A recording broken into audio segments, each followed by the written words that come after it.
following presentation of the Detroit Tigers.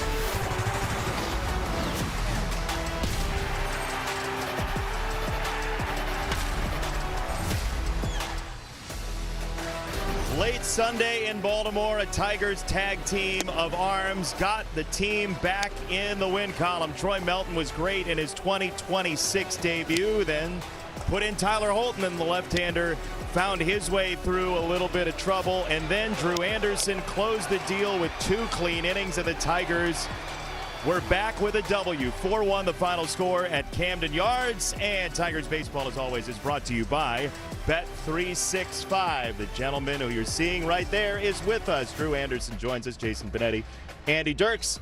Drew, you had the final out of the first win in a while for the boys. How was the clubhouse after that?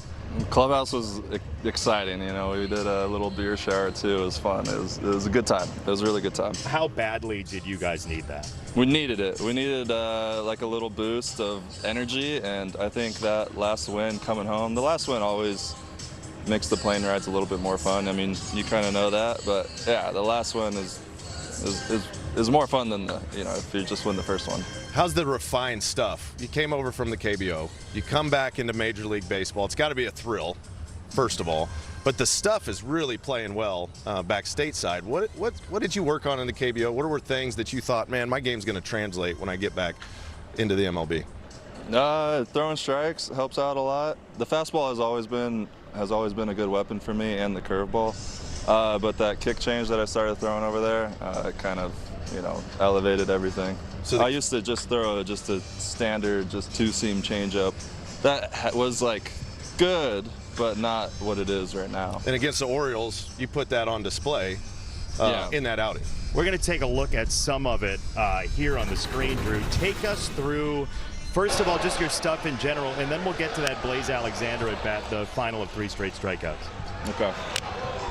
So as you hit the mound, where's your mind against this Baltimore team? Honestly, throwing strikes. That's always number one. I know I walked a couple and was battling through some things, but the fastball at the top of the zone really helps out, and then throwing the changeup right off of that. I mean, they almost swing at it every single time. Yeah, and they did. Blaze Alexander, the strikeout, and here you are, back at Comerica Park, trying to move forward here with a Tigers team that's only a third of the way through the season. What's left for this team, Drew? There's a lot left. I mean, we're just there. We're staying in it, and it just takes one of the top teams to spiral down and us to just spiral up. We've seen it a bunch the last couple of years. It definitely happens. Drew, thanks for popping by off the top of the show here. Yeah, of course. All right, Drew Anderson joining us, and we have one more thing that takes us way back, like more than 100 years. We'll tell you about that when we return.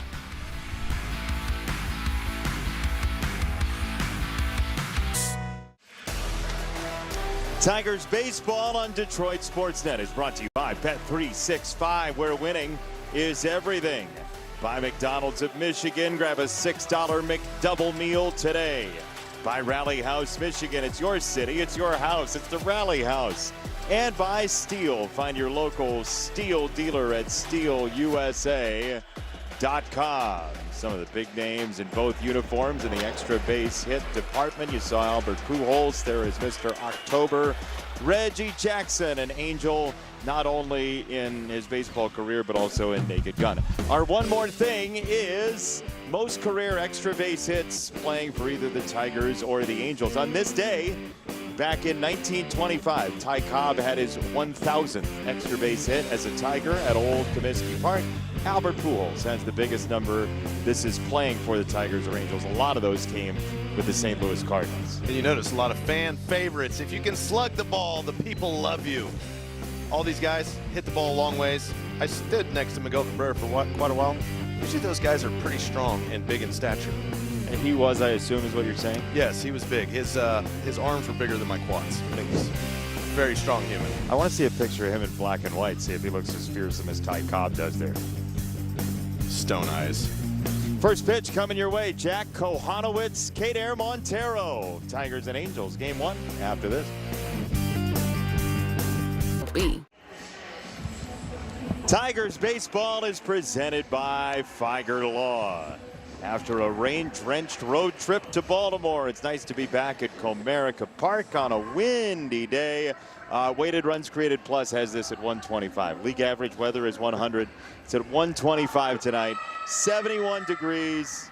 Beautiful. It's above average. Yeah. Above average day here in Detroit. We love it.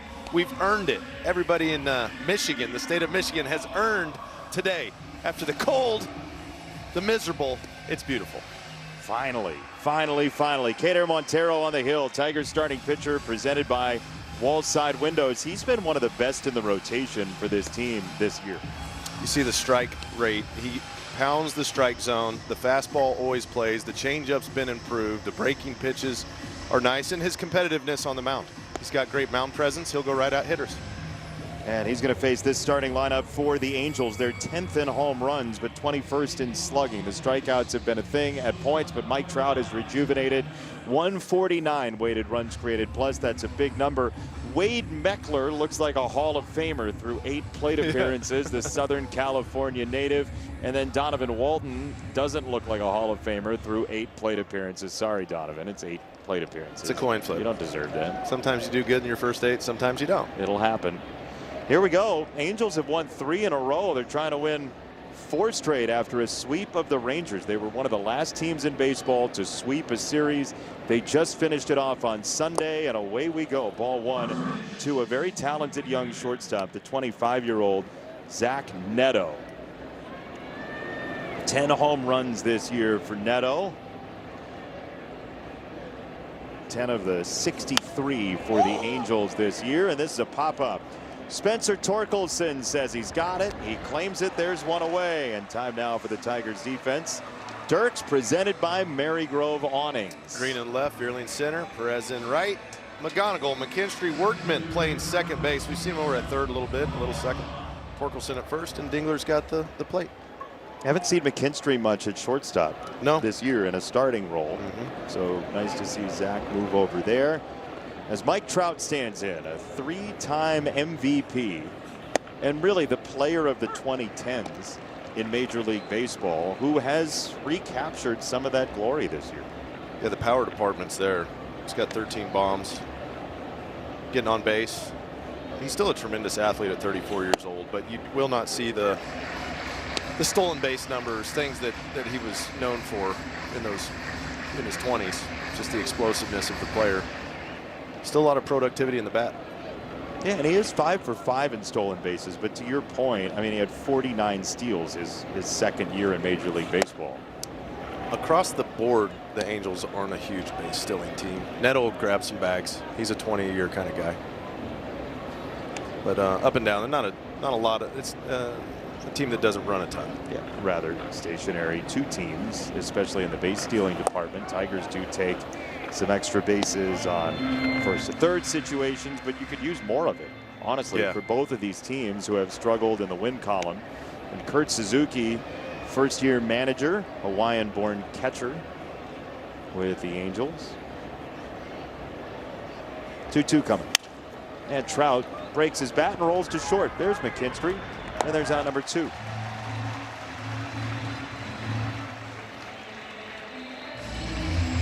So here is Vaughn Grissom in what becomes a Haggerty High School reunion.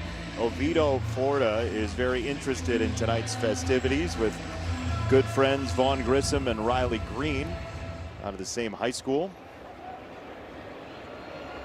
Ryan Mountcastle, Zach Eflin, who we've seen come through here as well.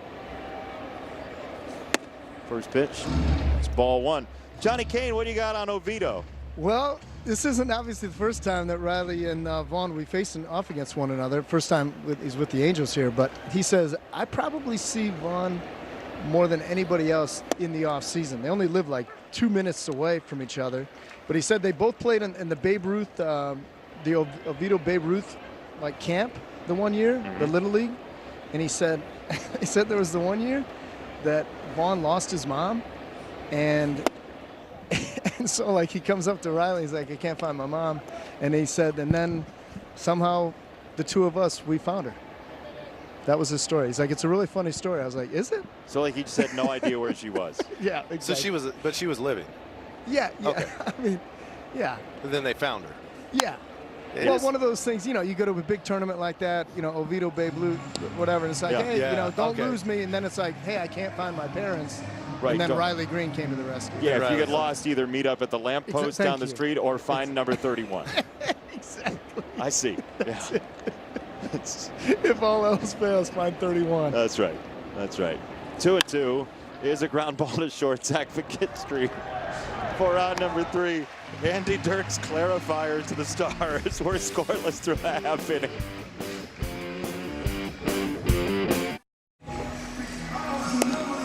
All right, Tigers batting order presented by your Southeast Michigan Ford dealers. This is slugging percentage versus fastballs. Jack Kohanowitz throws a boatload of fastballs. McGonigal 463, Green 467, the above average numbers for the Tigers, who have not hit the fastball very well this year. So this young man from Pennsylvania will be a challenge tonight. Andy? He will be, and his favorite variety of the fastball is the sinker. He'll throw the four seam as well, but that sinker will get the ball on the ground. The defense has to play well behind him. Not a ton of swing and miss out of the right arm. He lives on ball and play getting caught. Yeah, and he also loves ground balls. He is one of the foremost ground ball pitchers in Major League Baseball at 57% for the year. As he stuffs in a fastball there, it's 1-1, and as you see popping up off the score bug, the Tigers do not hit it on the ground very much at all as a group. McGonigal at just 30 and change percent. That hit the ground, but not until it was up the middle, right back through the origin, and a leadoff single. This is a day for lefties to feast. See, McGonigal gets the sinker. It starts out middle, goes down and away. He does a nice job of staying with the pitch. He doesn't lose his body. He doesn't pull off the baseball, and that's what everybody loves about Kevin McGonigal. Good plate discipline, stays through the ball, can hit it all over the field. He's a top 6 wins above replacement player in Major League Baseball, not just among rookies, right? He has had one of the best seasons in baseball to this point. Now Dylan Dingler, who is as responsible for that win on Sunday night as anybody, with an early home run to give the Tigers an early lead that stood up. Yep, he did a nice job on a breaking ball that was down, golfed it out. He's hit the breaking ball exceptionally well. You know he's going to want to get a ground ball to the left side of the infield against Dingler. There's a changeup. Dylan has just been peppered with sinkers in. If a right-hander has a sinker, he's going to see one pretty early. He is, and they go to the changeup as opposed to the breaking ball because the damage Dingler's done on the breaking pitches. He's got a slider he prefers to throw to righties. But you see the changeup out of the hand because of everything Dingler's done against the breaking pitches. Lots of power against that pitch type. 0-2 coming. Dingler lays off a changeup. 1 ball and 2 strikes. McGonigal at first. Bottom of the first inning in game number 1 of a 3-game series against a team the Tigers have fared very well against historically. The Los Angeles Angels, the Anaheim Angels, the California Angels. The ground ball up the middle, that's right at second base, and Peraza, who turns the double play that the Rangers were unable to on Sunday night to beat the Angels, who ended up walking that game off. Very similar ball there, turns 2. Sinker got in on Dingler's hands a little bit, and good job by Peraza to come to the bag quickly and do the running jump throw. If he tries to set his feet, there's not enough time. Dingler would have beat it out. And those are the plays Kohanowitz needs his defense to make behind him with the amount of ball and play that he's going to have. Especially on the ground. It's sort of a Framber Valdez situation. Reversed handedness and teamedness, if we may. And Peraza, by the way, was originally going to play third today. There's a lively changeup. Peraza was going to play third. He and Donovan Walton swapped positions about an hour before game time. Yeah, Suzuki was like, you know what? I think we're going to get some ground ball up the middle action. Let's put him at second base. It might be a Sam Cooke day for Kohanowitz. A change is going to come. After 1, no score. 5th. 3 of the next 4 hitters are right-handers for the Angels. We've reached the top of the 2nd inning, and Keiter Montero, you see that sinker usage increasing year to year, and the OPS going downward. The batting average certainly going downward as he faces the power merchant Jorge Soler, who deposits that sinker into left field. Soler either read his own scouting report or ours somehow from the batter's box. Keiter likes the sinker against the righties. He'll throw it in. The righty try to get that ground ball. And he got the ground ball. It was just hit too hard in the hole. But one of the best things that Keiter does with that sinker now is moves it around the zone. He'll throw that sinker up in location, up and away to righties. Against the lefties, though, he will use much more four-seam fastball. And a changeup that has gotten better and better as Wade Meckler shoots that ball to right on a slider. Soler wants third, and he's going to get there with Perez fading away from the throw. So 2 pitches, 2 base runners, and the Angels have seen Montero be all over the strike zone early.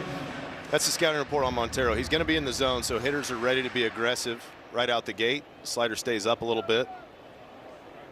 I don't know if Meckler's made an out since coming back up to the big leagues. Barely. He's the 9 at bats. Barely. He's on almost every time. And he grew up an Angels fan. He grew up a Mike Trout fan. Finally got a chance in their uniform after a long time in the minor leagues and bounced a little bit to the majors. It is a marvelous story of homegrown success as Joe Adele takes a ball away, and you wouldn't blame Montero for throwing ball 1 here. Joe Adele, 6 of his 7 home runs have come against left-handers.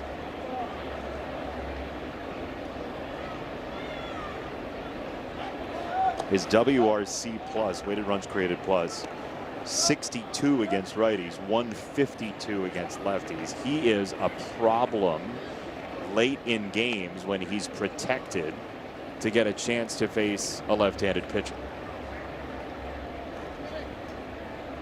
1-0 coming, and Adele takes a strike. That's that sinker up. Throws it up and away to righties, can still strike. It's a tough pitch to hit from either side of the plate, the one up and away. If you can locate that well and mix it with your other pitches. It's a hard ball to drive.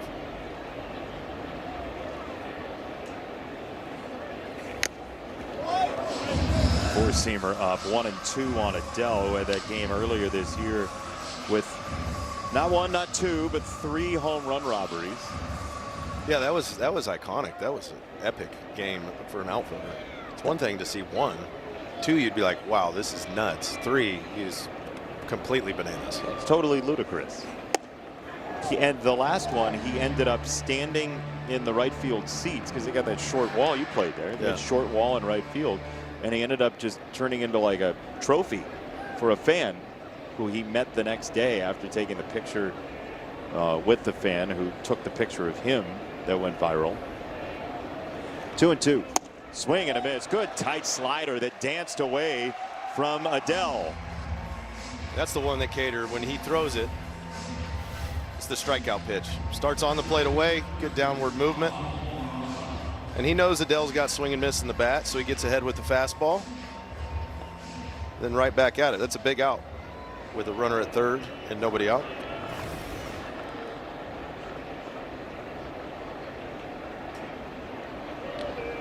Meckler at first, Soler at third, and here is Peraza, who certainly will hit the ball on the ground if you tempt him. There's a strike to Peraza, the former Yankee,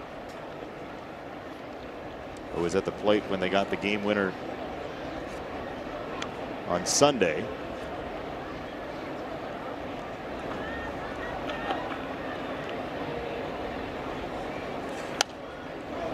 Right side foul, 0-2.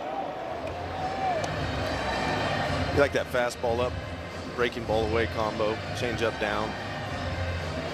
That's a good combo for Keiter. You got a guy who has actually hit each pitch type pretty well this year in the time that he's played, the 25-year-old Peraza. First and third, 1 out. And the 0-2 will have to wait for a first. You said it, these teams don't run a whole lot.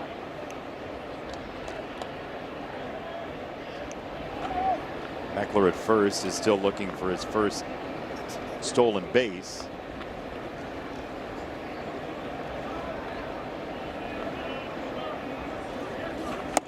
Wave and a miss. That's a curveball this time. That fluttered away from Peraza. Big time strikeout for Cater right there. Runner at third, 1 out. Wants the punch out, got ahead in the count quickly, uses a breaking ball away, goes with the slower variety. That's the knuckle curve. That one's coming in just over 80 miles an hour, and he's taking advantage of some of the chase and swing and miss in the last 2 hitters. You look at their profile. If you get ahead, you have an opportunity to strike them out. Step 1 was get ahead. It's maturity from Cater. We've seen a lot of that growth this year as McGonigal plays in at third for Walton, who drives that ball foul to the right side. Donovan Walton has been as much of a cameo part guy as anybody in Major League Baseball. 7 years in the big leagues, parts of 7 seasons, a total of 76 games starting tonight. So when you need somebody, an infielder who can play multiple positions, he's on the list. And he scored the winning run on Sunday night in Anaheim against the Rangers. 0-1 to him. But along with that, there's not much of a pedigree in terms of offense. He's got 34 career hits. So those 2 strikeouts to set this up are huge. Massive. Try to get to a guy with a little less experience and get ahead in the count again after a nasty changeup. 0-2. He laid off the changeup away, a ball and 2 strikes. Figured he'd go back there after the swing he got. Yeah, I think he wants to get some swing and miss on it for sure. Seeing if you can get an anxious hitter to bite.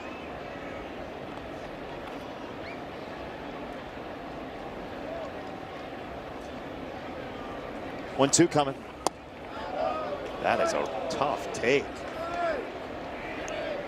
Look close. Look real close. Just dropped out. The bottom dropped out of it at the end. But yeah, to lay off that pitch, that's almost a strike. Might have been worth the challenge, maybe. 2-2 to Walton. Good night, Donovan. Montero strikes out the side. Sometimes you get in a little jam. Your best friend is the swing and miss, the slider, then the curveball, and then get him looking with the heat.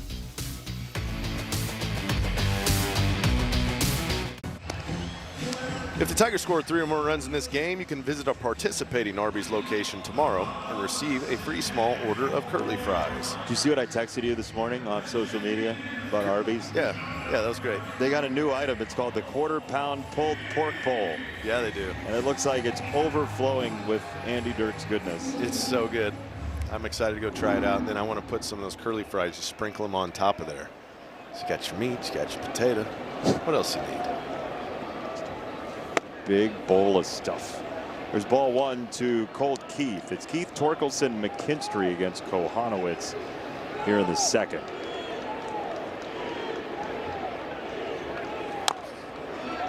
Chopper foul. What are you seeing in Colt Keith's at-bats recently? Looks like he's pulling off the ball a little bit, trying to do too much. And that leads to more ground balls. When the front side gets stiff, especially that lead front shoulder, the hands don't get back into a slotted position. This kicks off of Kohanowitz high in the air, and the parachute didn't come down in time. Colt Keith sends a mountainous chopper off of Kohanowitz on the mound. And it's a single on the infield and into the stratosphere. This ball went 55, 60 feet in the air. Oh, right off that back leg, foot. Oh. Did you hear that? Thunk. What gave it that kind of vert, though, that's what I don't understand. How'd the ball go straight up? It's the angle off of how his foot was tilted. Oh, it bounced right before it hit his foot. Yep. A short hop the foot, and then it ramped up the back left heel. I've never seen that. So we call that a glancing blow. He should be okay. You would think. I mean, it sounded like a lot of shoe and not a whole lot of meaty part. Watch where this thing makes contact. Yeah, Yep. it was climbing. That's cool. Cool for Colt. Yeah, I've never seen a ball hit a position player, pitcher, anybody, and go 55, 60 feet in the air. Ever. He gave the thumbs up. He's ready to go. Keith at first, Torkelson the batter, and Tork takes inside, and it got him. Torkelson hit by a wayward breaking ball, and the Tigers have 2 on, nobody out. That's how rallies get started right here. Stay in there, wear one for your team. It's a breaking ball variety. It doesn't mean it doesn't hurt. Looks like the left elbow took the damage. It had a big guard on it, so he should be fine. Oh no, that was a hip shot. That's going to be bruised up tomorrow. But for now, you just worry about going and scoring a run. A couple inches different, and it's a much different feeling. This gets away. McKinstry has to hop out of the way of that thing, and Kohanowitz is all over the place. Man, lost one up and into a righty. This time he pulls it all the way across the zone. After Colt Keith hit one off his foot, McKinstry's just looking to bunt the ball. He almost got in the way of it. It was so far behind him. Yeah, that's a total yank. Yeah, I think the training staff's going to come back out and reevaluate, because that is foreign. He's a pretty good, decent enough command guy. You wouldn't think that this is anything normal. And I mean, this completely upends the series if he has to come out of the game. Yeah, if they got to go to the bullpen early in a series, it's going to put some tax on him. I mean, this is one of those, if he's saying he's okay, you almost have to try to listen to him if you're Kurt Suzuki. Because just after an off day, game 1 after an off day, to lose your starter with nobody out in the second inning is a disaster. But if he pulls one more like that, then you almost have to say he's got to come out. Yeah. Right? You just can't keep going to the mound. And you also can't allow the Tigers just to run all over the bases and hit batsmen and get way down early in the first ball game of the series. You're right. Yep. Now, if you're Z-Mac and this is anything close to middle, you just fire, right? I think he's a little scared, to be honest. After seeing the last two, it's like, whoa, let's just make sure he's okay here. Like, I saw where those last two went. Get the ejector seat button. Yeah. Now he's like, okay, we're back in the at-bat now. Fly ball center field. Trout tracing it back. He makes the catch. It's a double tag coming. Torkelson to third. Keith to the plate, and it's 1-0 Tigers. That's a beautiful job by Zach McKinstry to do the job after the runners advanced on the wild pitch. When you got a sinker ball, you got to get him in the air. That's what McKinstry did. Well, especially if he's just fighting himself to throw any strike. Yeah. Zone something up and put a good swing on it. Here's Gage Workman. First pitch. That's ball 1. 3 doubles, 2 homers for Gage so far in his 13th game as a Tiger. And he's ahead 2-0. He does not have a walk yet. So you would imagine he's in attack mode on a strike, just based on history at 2-0. They're going to bring Neto in, Peraza as well, and this is served to third on the ground to Walton from a knee, up to throw out Workman for out number 2. So 1 productive out, 1 unproductive out, and it's up to Matt Vierling. See if Vierling can pick him up. Need his base knock. Vierling's done a decent job. He can take that sinker and serve it the other way, and we've also seen him turn on it. He picks his times. Try to beat it to a spot. First pitch, a sinker that misses, ball 1.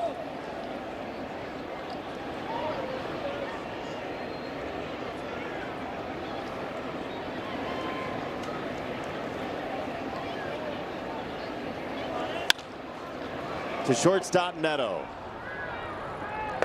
That's it. Tigers do get 1 off the single and hit by pitch, but that's all.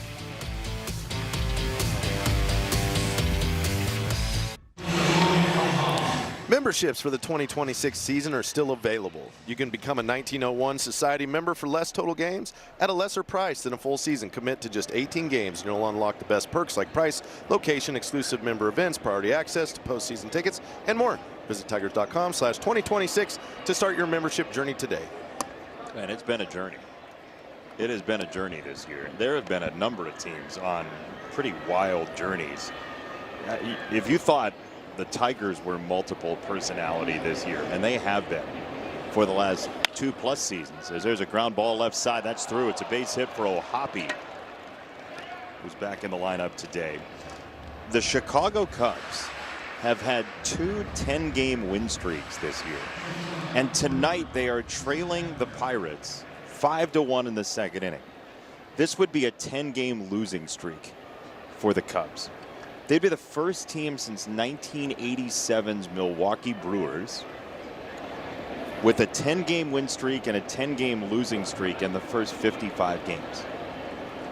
I mean, they're in better shape, right? They're 29-25. But can you imagine being a Cub fan right now? Yeah, you're like, what's going on? We What should is be this? winning the division. We should be head honcho, and we're not.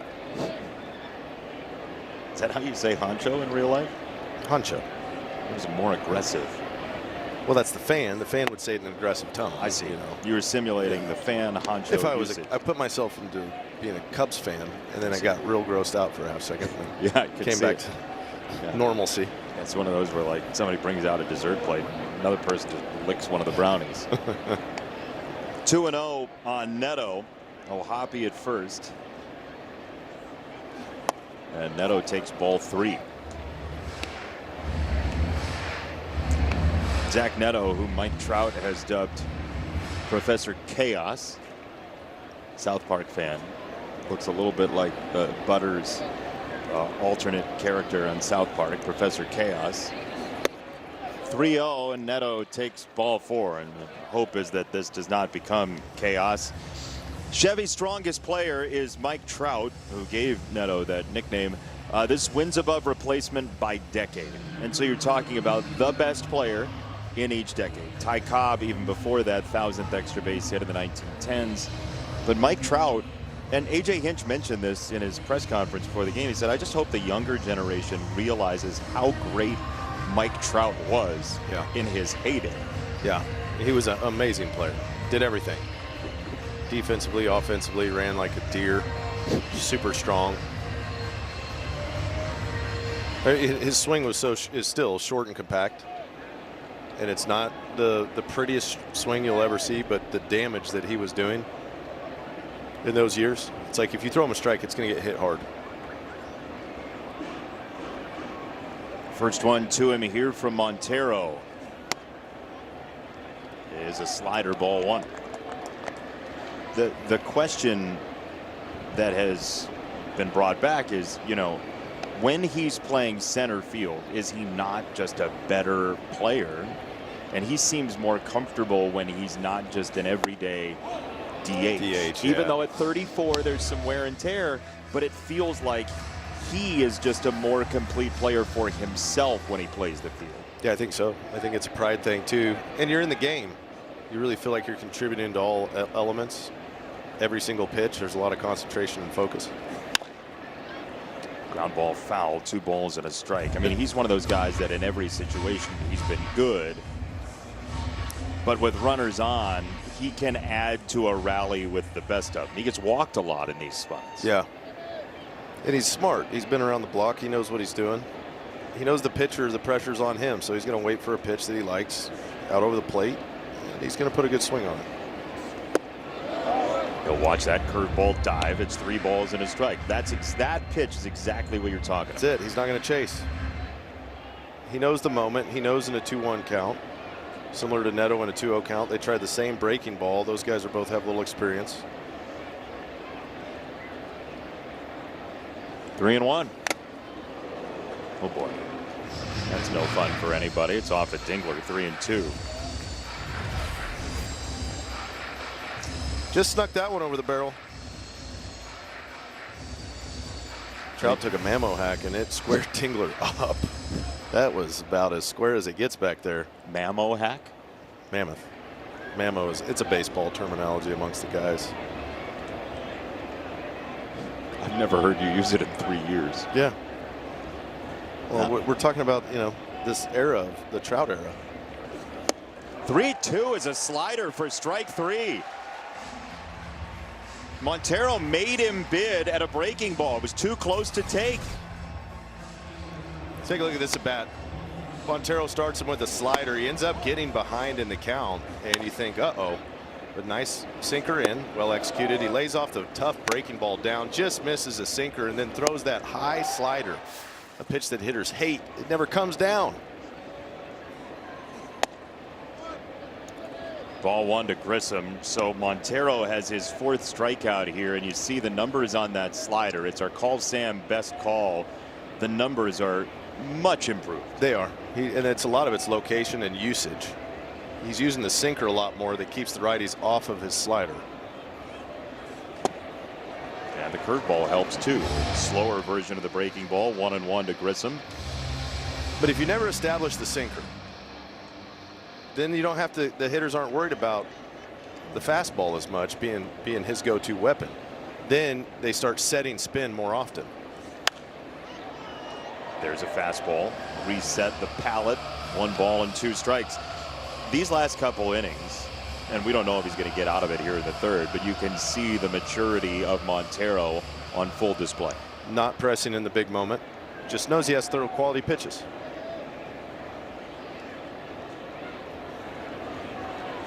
One, 2 in the dirt. 2 balls, 2 strikes. He did not go, says the first base umpire Brennan Miller.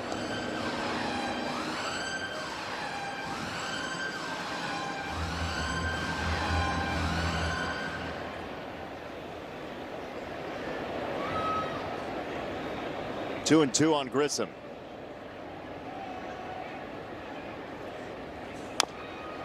Chopper foul. Grissom is prone to some long counts. He's also walked exactly as much as he struck out so far in his time with the Angels. And this is a spot where you normally would see Nolan Shawnuel, who's been out since he left the game Saturday against the Rangers with a calf issue.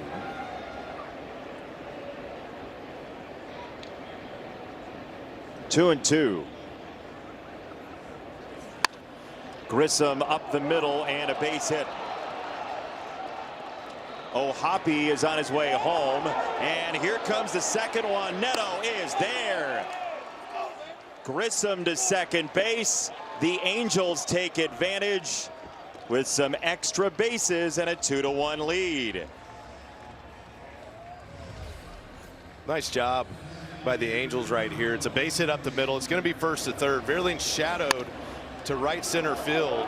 But as they go around to third base, the third base coach is going to read the throw from Vierling. And as soon as he reads it, he says, go, go, go. Because Vierling just kind of tossed the ball in haphazardly to second base. Didn't have anything on it. John Tumpane said, go ahead. There's a ground ball foul third base side. It's strike 1 on Soler. I mean, that is the type of thing that'll get you beat. Yeah, you got to get the ball in quick. Even if you're throwing to second, come up and make a good strong throw to second base when there's runners on. But nice heads up base coaching right there. Yeah, Keith Johnson over at third with strong awareness for the Angels.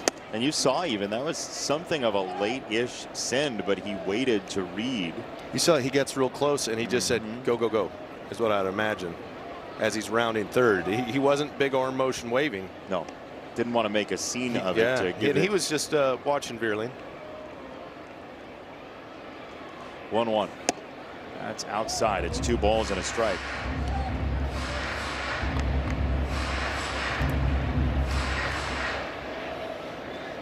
Three with the Angels, 3 at the White Sox before the Tigers play the current best team in the American League, the Tampa Bay Rays. 2-1.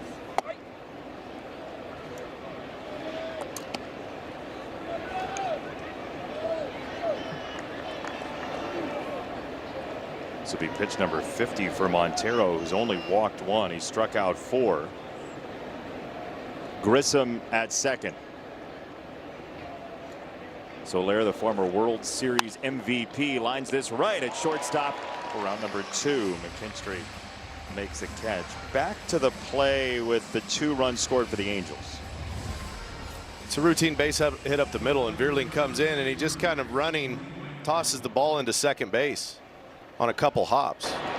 As soon as they saw that, Keith Johnson said, "Go, go, go." Because if Vierling comes up, throws it hard to the cutoff man, he's not going to be able to send him. Remember, Meckler jumped on a first pitch breaking ball. Here he jumps on this first pitch, gets redirected to second base, and Workman safe. Throw coming home, and look out, Grissom is absolutely toast. I think Grissom thought he was out at first base. Yes, he did. Well, this has been fun. Strange activities on the bases. Anybody have the Benny Hill theme available? Umpire's jumping out of the way. Is he safe or out? He's safe. Grissom says, "Oh, I didn't know." Dingler tags him out.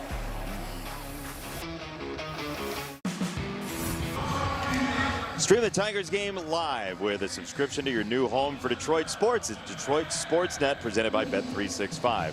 Tigers all season long. Red Wings starting this fall. Your subscription does get subject to national exclusivities. Terms and conditions apply. Don't miss a minute of the action and subscribe by visiting tigers.com/Detroit Sportsnet. Angels leading 2-1 here in the bottom of the 3rd after some tomfoolery on the bases.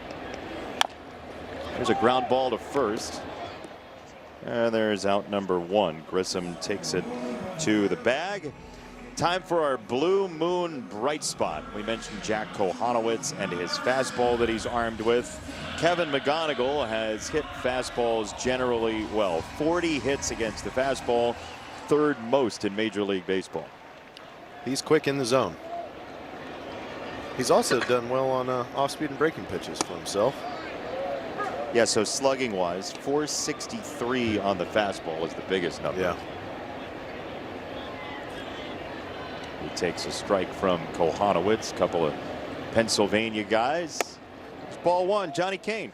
Yeah, guys, just talking with Kevin about the adjustments that he has to make with the way people are pitching him now. He said, you know, I think A.J. Hinch identified it, the up and away fastball that I've been swinging at. Biggest thing for me right now is shrink the zone a little bit. Only swing at the pitches that are over the plate. But I think to your point, Andy, and I couldn't see it from where I was, but I think that first hit that he had on his first AB was low and away, or at least drifting away.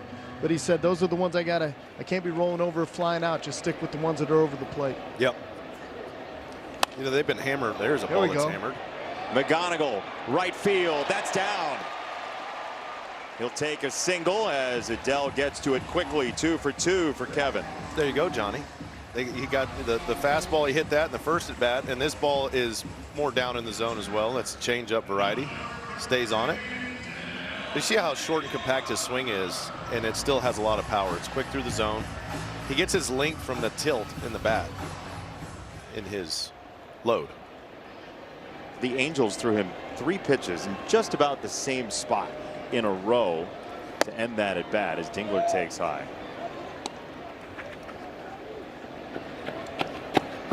They did not throw Dingler any breaking pitches his first at bat. It was all fastball and changeup.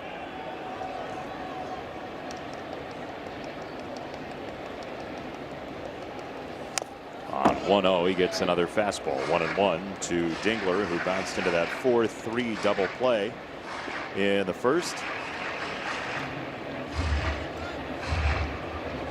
The Angels entered play today 20-34, the worst record in Major League Baseball's American League.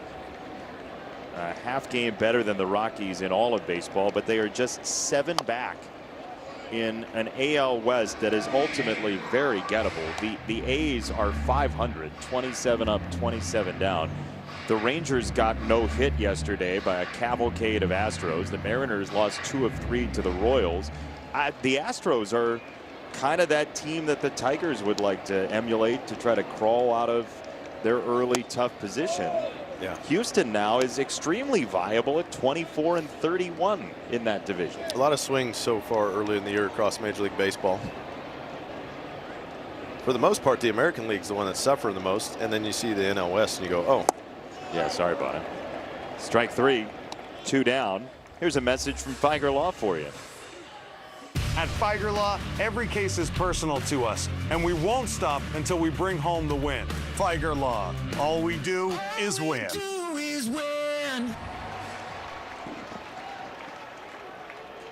Johnny Kane downstairs, Andy Dirks, Jason Benetti. We are glad to have you along as Riley Green stands in against Jack Kohanowitz, whose first pitch is rolled foul first base side.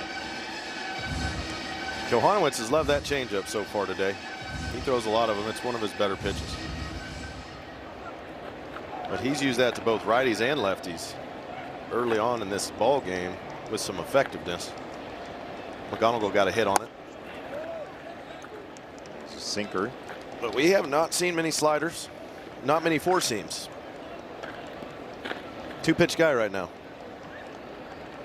Yeah, 12 changeups. There's a sinker. So the swing and miss, he's got already 3 whiffs on changeups today. Here are the 8 strikeouts against left-handers so far this season, and he's done it mostly in the strike zone. Does not get a swing there, so 2 balls, 2 strikes on Riley Green. So already today now 5 cold strikes plus whiffs on the changeup, and he's in the 3rd inning. That one he definitely yanked. 3-2.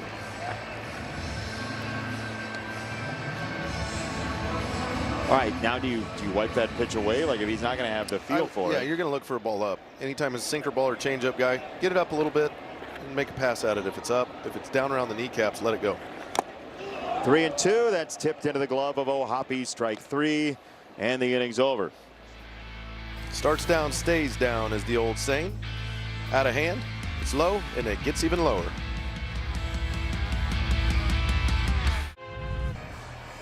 Tigers trying to claw back here in the top of the 4th. Our Bet365 scoreboard has the Angels up 2-1 on the Tigers.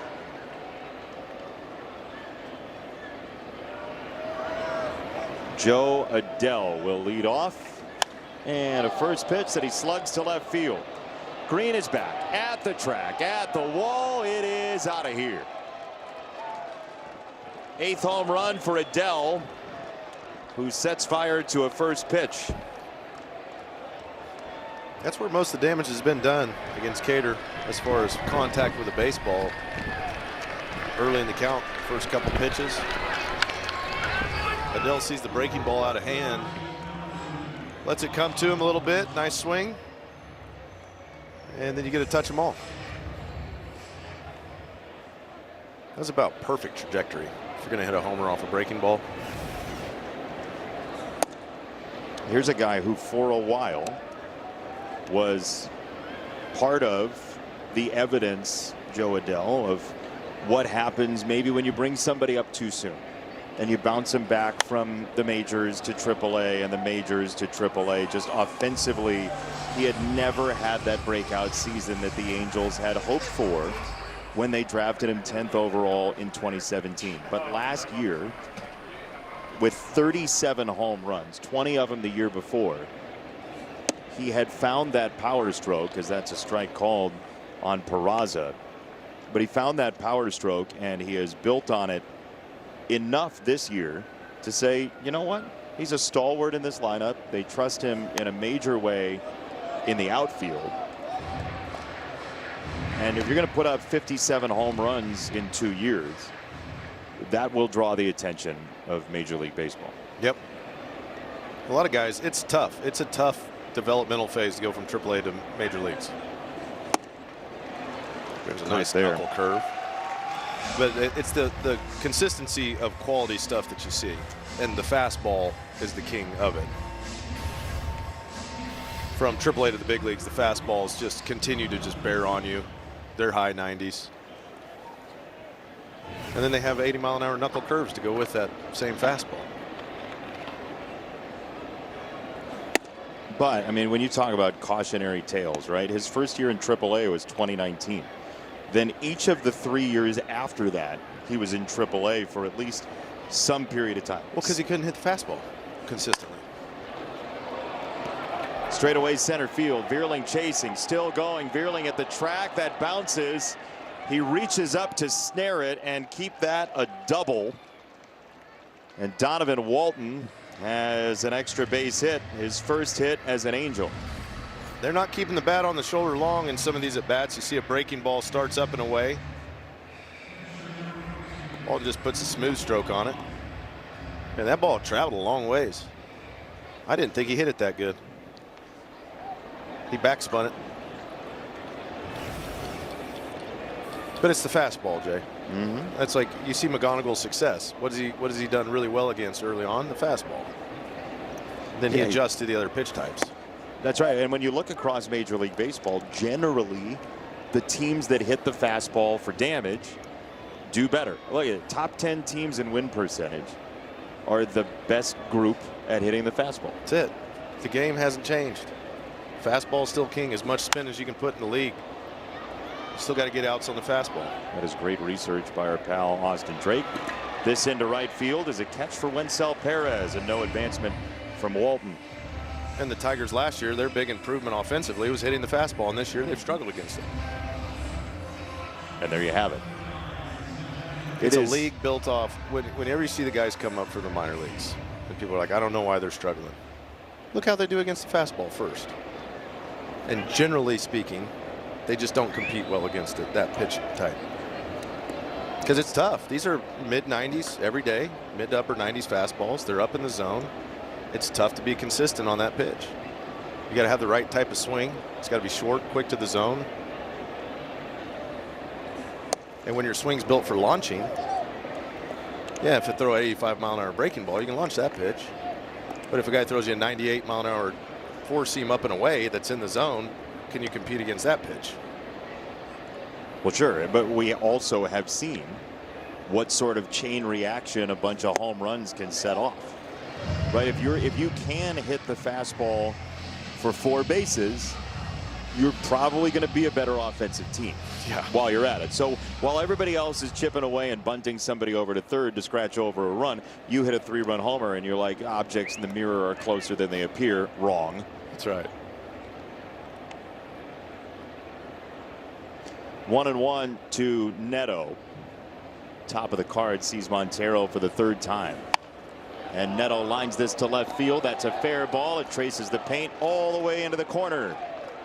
Neto drives in run number 4 with an RBI double.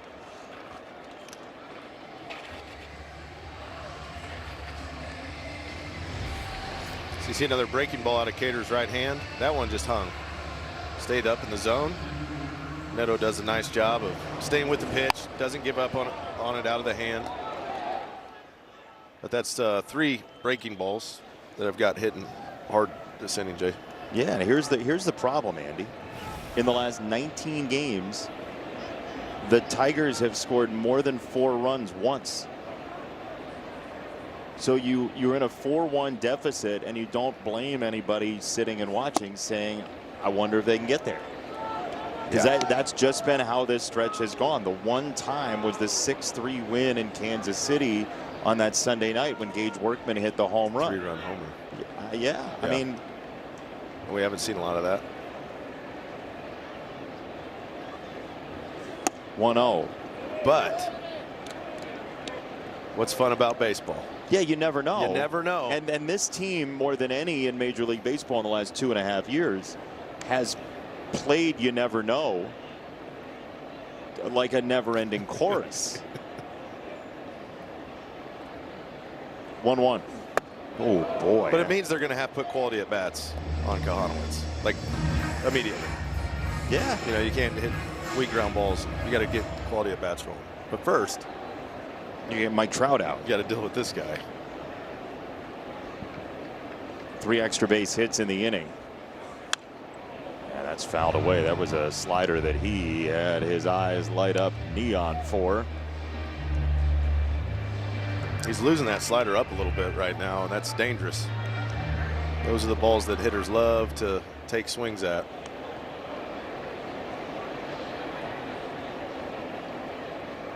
Two and two for Trout. Neto at second. 2 gone.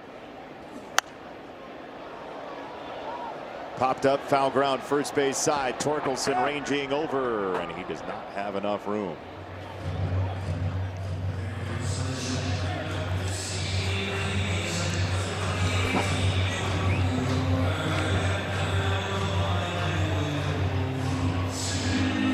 There is award-winning wire cam.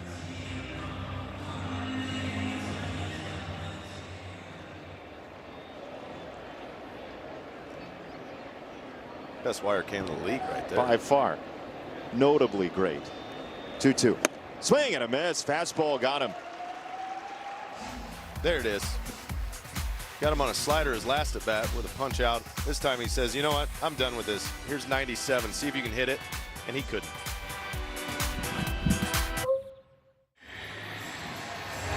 Our next giveaway of the season is Friday, June 5th, when the Tigers take on the Seattle Mariners. Be one of the first through the gates, and you'll receive a printed sun hat presented by National Coney Island. It's the giveaway everybody's talking about, Jason. Visit tigers.com/giveaway to learn more. Colt Keith, left center field. On the run, it's past Mike Trout. 2 bases, make it 3. Leadoff triple for Keith.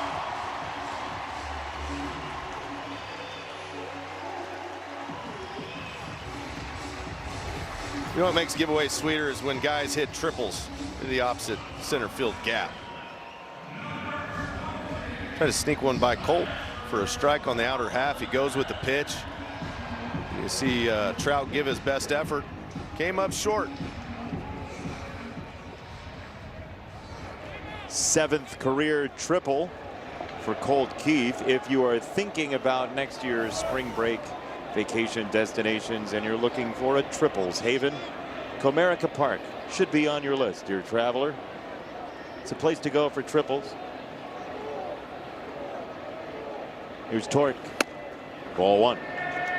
There's 2 triples alleys, left center, and you can get them in left center, as you saw right there. Not many places can you hit a ball left center and get a triple. Great mileage deals. Did somebody say vacation? All the sunlight you could ever want. The right center field is its own destination for triples. That's like exclusive membership only. It is an exclusive spot. Right center is for the cream of the crop only. Yeah, it's the triples 360 level. There you go. The primo spot.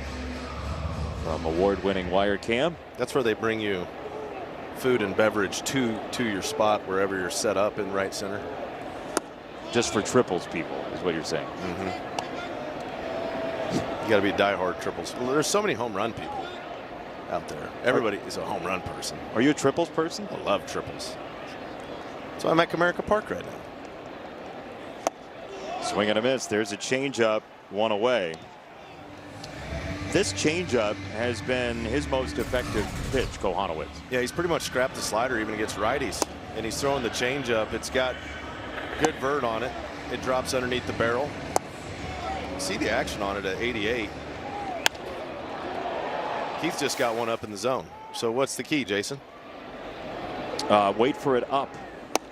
Yep. If it starts up, that's the one you want to attack. If it starts knee high or lower, like in that area, let it go. What about that one? First That's a pitch good one. changeup. That's a good one to swing at.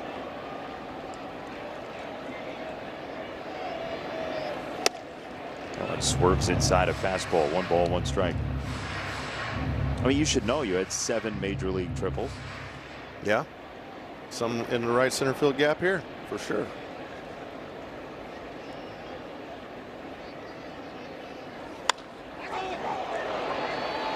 Zach McKinstry bidding for his 2nd sacrifice fly of the game. Keith will tag. Throw from Adele is a one-hopper, not in time. McKinstry's driven in a pair. It's 4-2. Quality trips to the plate for Z-Mac. When there's a runner at third and less than 2 outs, you got a job to do. You're facing a sinker baller. He's trying to get you to hit the ball on the ground. McKinstry out-wills him so far today. Gets both of his plate appearances. He hits a fly ball to center. Scores a run. Hits fly ball to right. Score a run. That's good execution. 1 in, 2 down. I wonder if you can name any of the pitchers that you tripled off of. No. There's 7. What if we offered a grand prize? Gavin Floyd. Was he one? He was not. Yeah, played him in the White Sox too much probably. You did have a double against Gavin Floyd.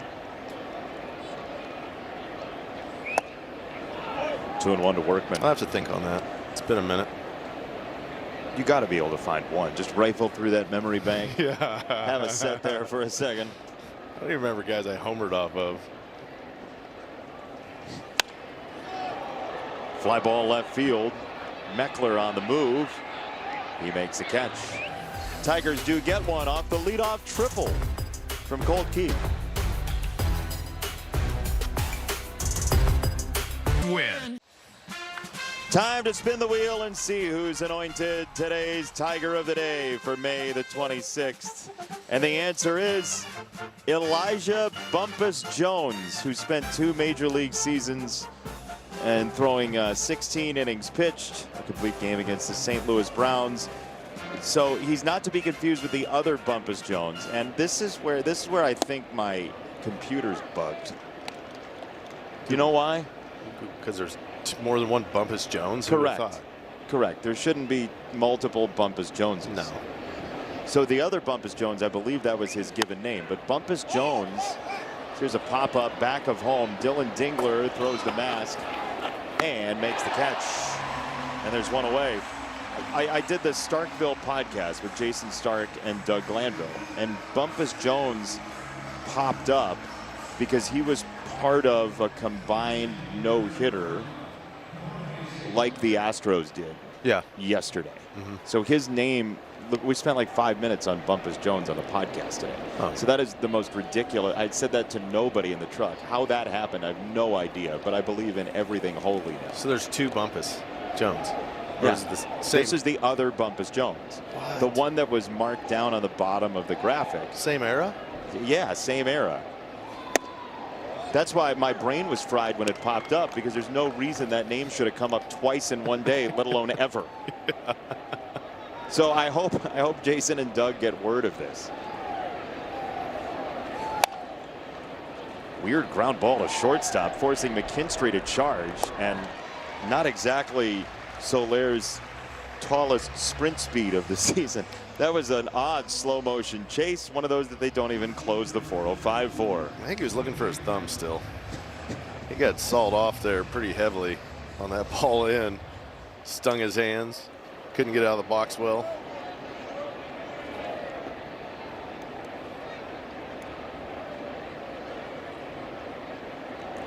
So Bumpus Jones, as the story goes, he was the only player before yesterday's game to be a part of a no-hitter in his debut. Cool. So one of the pitchers in the Astros no-hitter was debuting. Yeah, that's unique. Yesterday, Santa, I believe, was the pitcher that was debuting. No pressure, but keep this no-hitter going, kid. Yeah. Here, Get on here's in the there. ball. Yeah. Hey, don't worry. We just have a no-hitter going right now. Yeah, Olimber Santa, right-hander out of the Dominican, made his debut yesterday as part of that no-hitter for the Astros. So Bumpus Jones's, the other Bumpus Jones's record is no longer safe. That is bizarre, man. So Full weird. circle, baseball is. Here's Meckler to loop that to third. McGonigal makes the catch. The inning is over, a nondescript inning with the exception of many Bumpus Joneses. 100 call Sam. On the Bet365 scoreboard, it's the Angels for the Tigers 2, and it is Harry Potter night here at the ballpark. What's that game they play in that movie? Quidditch. Quidditch. Yeah. You ever played Quidditch? I haven't. I got kicked out of a batting cage because people were playing Quidditch one time. That was interesting. Excuse me? Indoor facility at Wichita State. I went to work out because I was in the major leagues. And people were playing Quidditch, you claim. Sorry, Mr. Dirks, you can't use the facility this evening. There's a Quidditch game, and there were people running around with brooms between their legs and throwing balls all over the place. No way. So you love Harry Potter is what I'm gathering from this. It holds a different spot in my heart than other things. Do you know any of the magic spells from Harry Potter? None. They run through brick walls. I saw that part. 1-2. Bloop to center field. That's falling fast and a base hit. Matt Vierling, Wingardium Leviosa. It's a leadoff single. Used a magic wand on that one. See, it's a theme night, everybody. Yeah, that was smart hitting by Vierling right here. Gets him a little breaking ball. Over the plate. Stays on it. Wands it out to center. He's on Wencel Perez, the batter. First pitch sticks inside, ball one.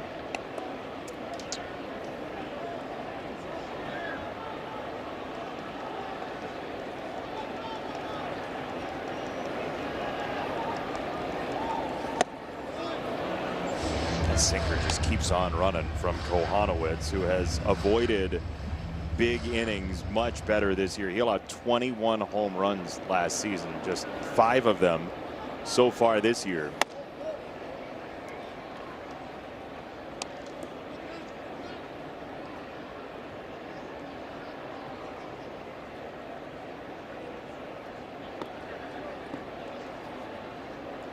Vierling at first, 2-1. Perez takes ball 3. Man, getting him on with the top of the order coming would be mighty nice. You can't get too big against him. If he throws you a sinker down and away, you try to pull that baseball, you're going to hit a ground ball to second. Stay inside of it if you want to do damage. Stay on it. Ball 4. Not close. First walk for the Tigers tonight. And up comes Kevin McGonigal, who's already got 2 knocks on the day. He hit the sinker down and away up the middle his first at bat. His next at bat, they threw him a plethora of changeups. He took one of those changeups and got him a base knock to right field. So they're going to have a little meeting here. O'Hoppy's saying, this guy's got 2 knocks against you. I'm going to try to make sure that we have a plan put together on how we want to approach the rookie Kevin McGonigal, who's hit pretty much every pitch type well. There's the base hit up the middle. That ball was scorched. See how he stays down through it, down through his legs. It's a good piece of hitting, and then he throws the changeup in, stays on it down the right field line. The ball got in on him a tick, but he does a nice job staying with it. Good line drive trajectory. Now, I know Kohanowitz doesn't throw many breaking balls to left-handers, but McGonigal hasn't seen one slider in 2 at-bats. I wouldn't be shocked if they try to get ahead and then maybe try to get some chase down in the zone. But McGonigal's shown proficiency in not swinging at breaking pitches. Like we've talked about on shows in the past, Jason, his pitch recognition out of hand, something he's trained his whole life on ever since he was a kid with his dad. He does a good job of seeing pitches out of his hand. They might try to go up with the heat.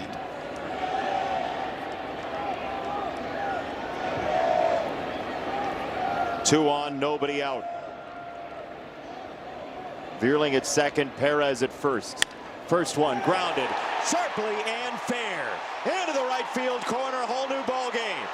Vierling's home, Perez behind, McGonigal blazing a trail for third. He is in there. We are tied.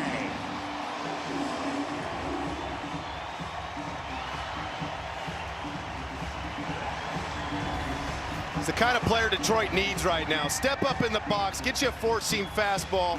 Don't be passive, be aggressive to the spot in the zone. Be ready to hit. Smokes it down the line. He thought 3 right out of the box. Look at the sprint speed from Kevin McGonigal. He knows it's going to be cut and relay is going to be thinking home. Takes advantage. Gives Dylan Dingler a shot here with nobody out. Runner at third. And the Angels for a while are going to have to play 6th Avenue heartache defense. The Tigers have drawn them in with the lead on the line.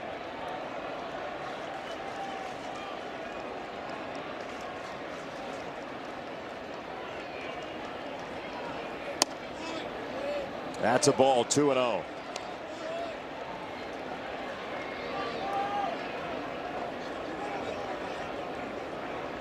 All it takes is a fly ball here from Dylan Dingler. Instead, it's ball 3. Kohanowitz is floundering now at pitch number 65.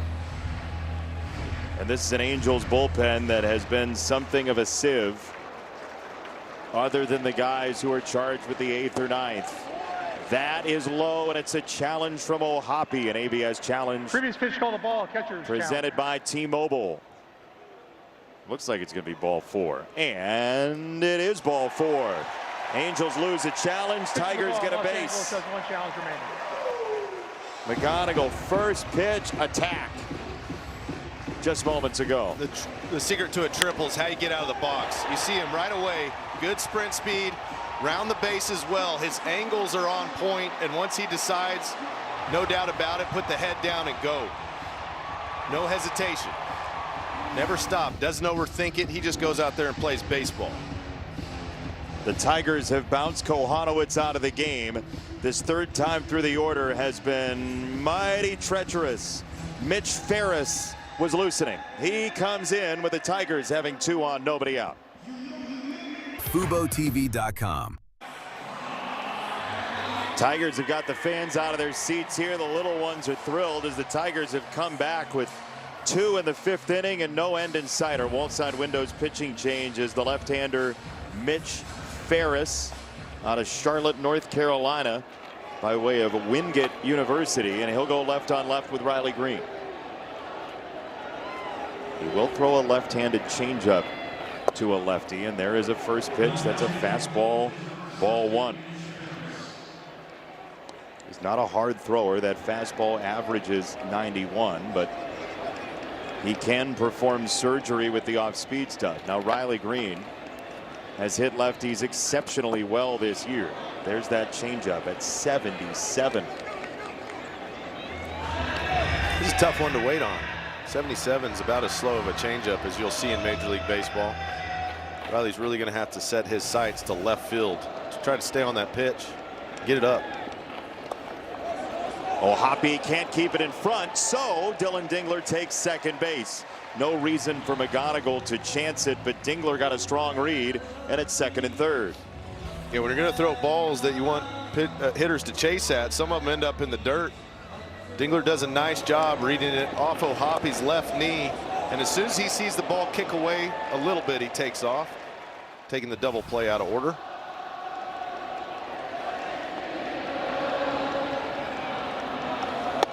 Ball 3 outside as the Country Road Serenade takes over the ballpark. I feel like we're in Morgantown. The fans are cheering for their own singing. It was nice. It was beautiful. 3-1 to Green. Ball 4. Not even close. Bases loaded. A.J. Hinch is going to go right to his bench. Colt Keese at bat's coming up. You got the lefty up there. He just walked a guy. He's going to go to his lefty specialist, Jahmai Jones. Had one of the best years against left-handed pitching we'd seen last year. Did a ton of damage.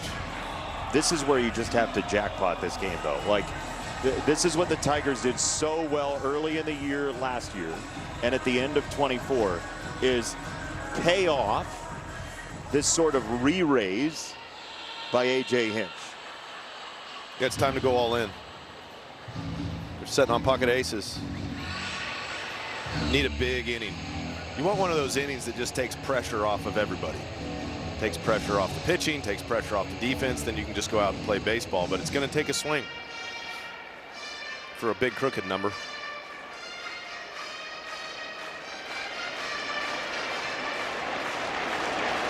Bases loaded, Jahmai Jones.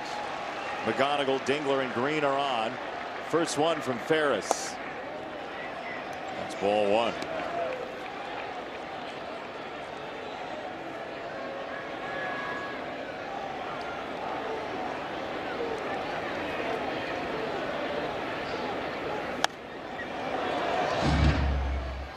Well, we know how it ended for the other Ferris at a Major League Baseball game. He avoided capture. See if that changes here for Mitch Ferris. Can Ferris save himself? The 1-1. Tucked inside, 2 balls and a strike. His favorite pitch against righties is the changeup. See him go in there with the heater. But imagine Jahmai is thinking something soft. just nicks it foul. 2-2.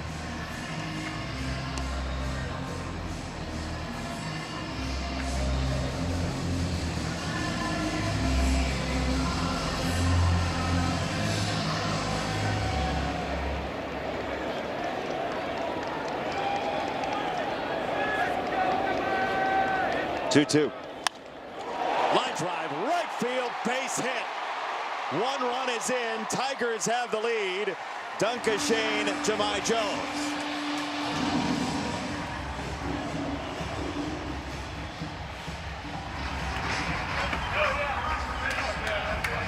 He's off the pinch hit here after some changeups early on. He gets into a 2-2 count. He tries to sneak the fastball by him, but Jahmai was ready enough for it. Good approach. Hit the fastball to right field. Change up to left. Solid piece of hitting.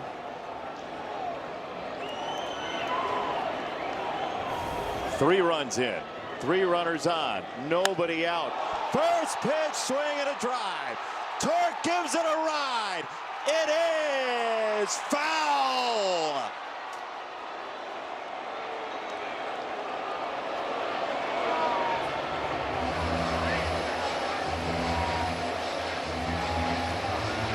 Let's go ahead and take a look at that puppy, says A.J. Hinch.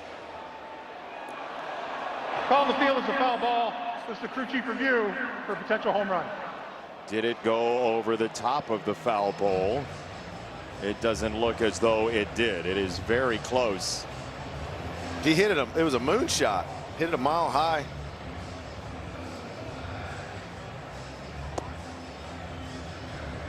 Clipped that changeup out in front. You could see the ball just ever so slightly hooking. Watch this thing as the foul pole comes into frame. Yeah, it's one of those, like, did the field goal go over the goalpost? Yeah. After review, the call on the field is confirmed. It is a foul ball. It's worth a look. Shoot, yeah, it is. It was almost a 4-run swing. Now Ferris has got to make decisions. Oh, Hoppy's going to be like, I don't know if the changeup's such a great idea here. Doesn't feel like it.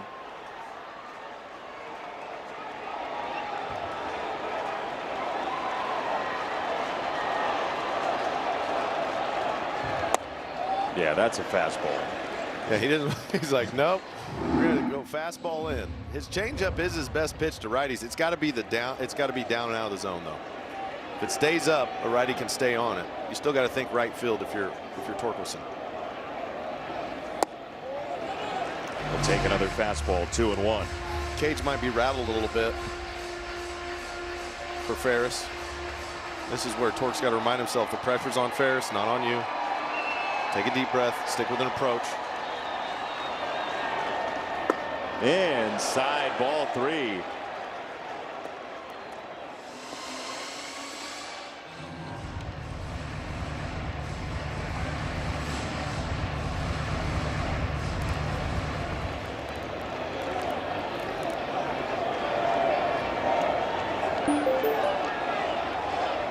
Things have gotten much better for the Tigers as there's a fastball and a swing and a miss, 3-2. The only person who's yet to reach in this inning is Abe Froman. Tigers have 6 straight on base.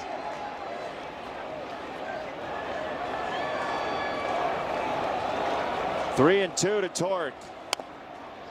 He didn't want to let that fastball go by. Just battled it up with a quick stroke. He's worried about the changeup because there's such a discrepancy between the velocity from 92 to 78. It's hard to cover both pitches. You can battle one and deal with the next. Changeup. That's the one. That's the swing and miss pitch. And the 3-2 count. You can't risk it by letting a fastball go by down the middle. If it's 92, you got to start your swing early enough to get to it. Bottom drops out of it at 78, and that'll leave it up to McKinstry to try to get another sac fly. He's got 2 on the day, 2 sacrifice flies, 2 ribbies. See if he can get a third. Foul ball, strike 1. He hit lefties pretty well last year. He has not this year. So multiple sac flies in a single game in recent history Gio Urshela, who just retired actually recently, did it 2 years ago, but it's not been that many in the last 13 years. As the 0-1 is in for a strike, and Ferris seems to have stabilized at least a little bit with a strikeout of Torkelson and left-handers coming up. You wonder if A.J. Hinch, if it remained the situation bases loaded, would go to a righty next, and we'll find out. It's strike 3 on a changeup, and it will be indeed Gage Workman going back. Hao-Yu Lee available on the bench, and he's going to hit against Ferris with 2 out.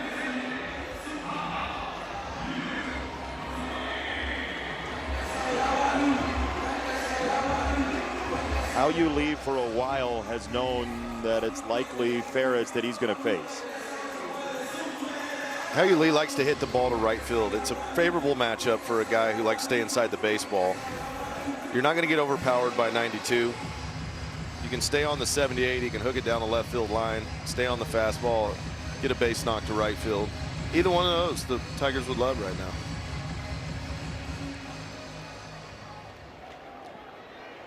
This place was almost pandemonium on the torque swing.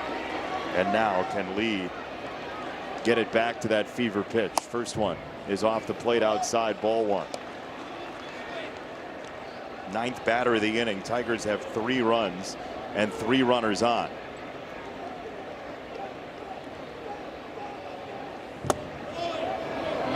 Strike. Or so. No challenge. Would have been 2-0.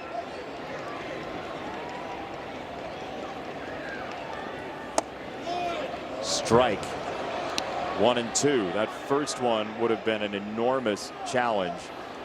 Now you're definitely taking a back seat. 1-2 on Lee.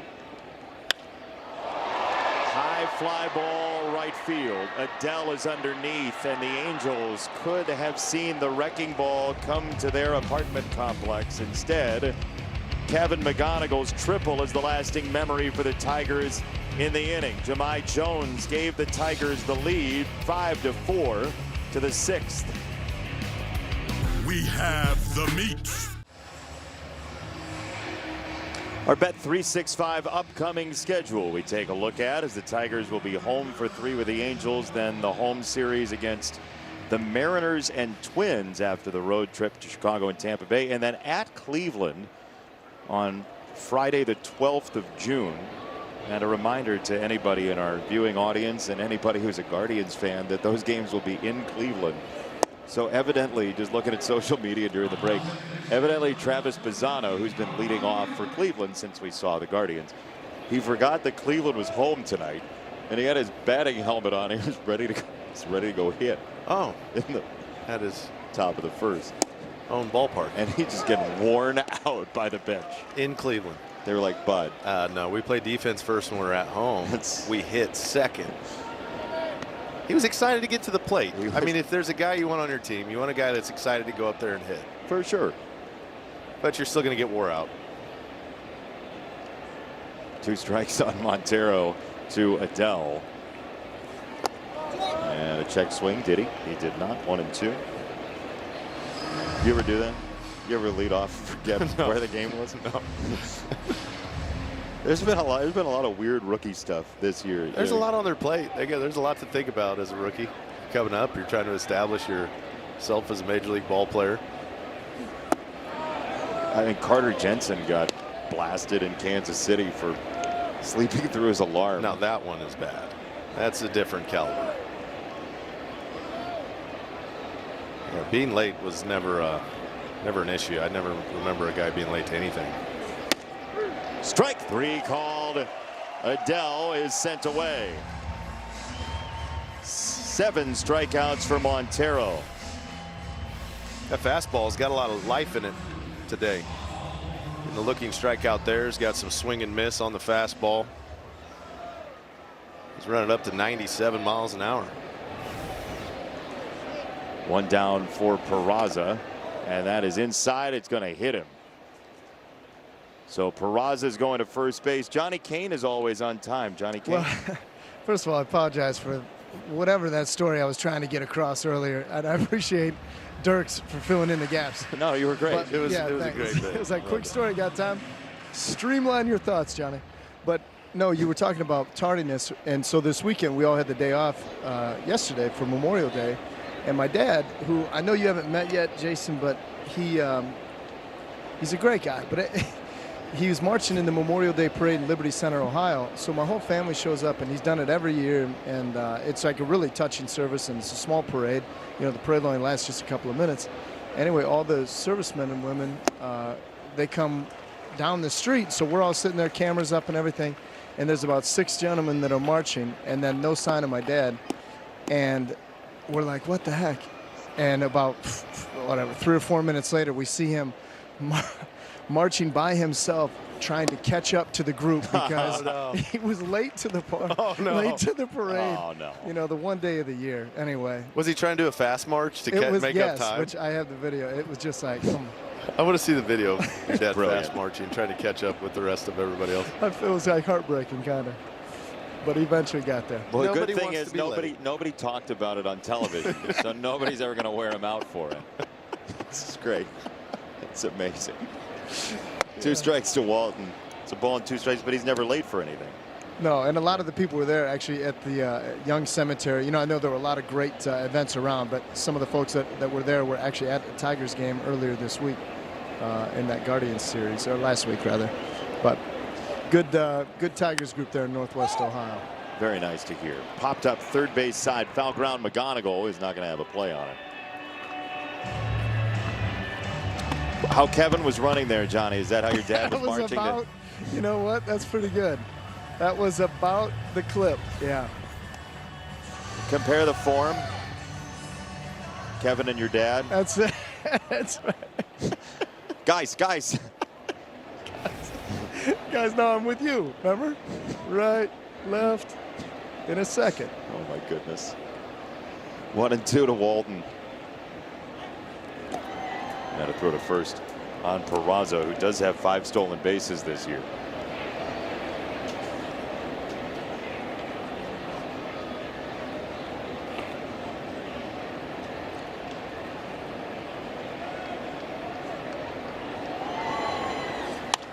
Walton reaches out and skewers it to shortstop, and a high throw from McKinstry will lead to just 1 out, and we get a message from your Southeast Michigan Ford dealers. Now during employee pricing for everyone, get $10,002 in savings on the 2026 F-150 XLT 4x4. See your Southeast Michigan Ford dealer today. Brennan Hanafy was loosening. Kader Montero will come out of the game to a raucous round of applause with a 5-4 lead.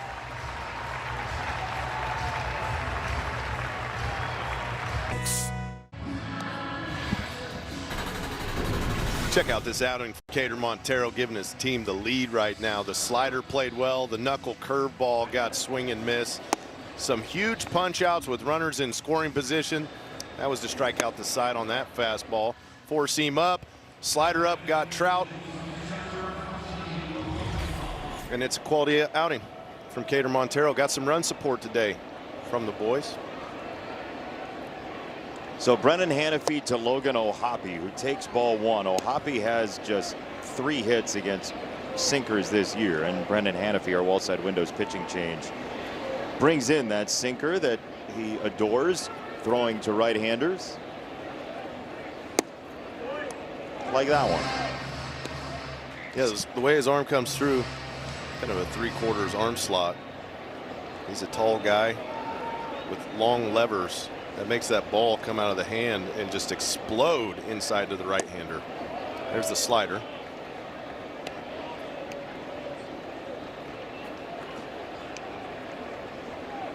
I mean, we're at the point where 7 out of every 10 pitches to a right-hander from Hanafy is a sinker. 2-1. There is the sinker. It's a ground ball to McKinstry, and that's exactly how it's supposed to go. Tigers maintain the lead.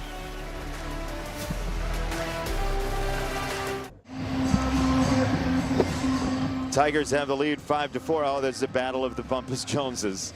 Today's Tiger of the day, first name Elijah from Michigan, Bumpus Jones from Ohio, who threw a no-hitter in 1892, part of one in his debut.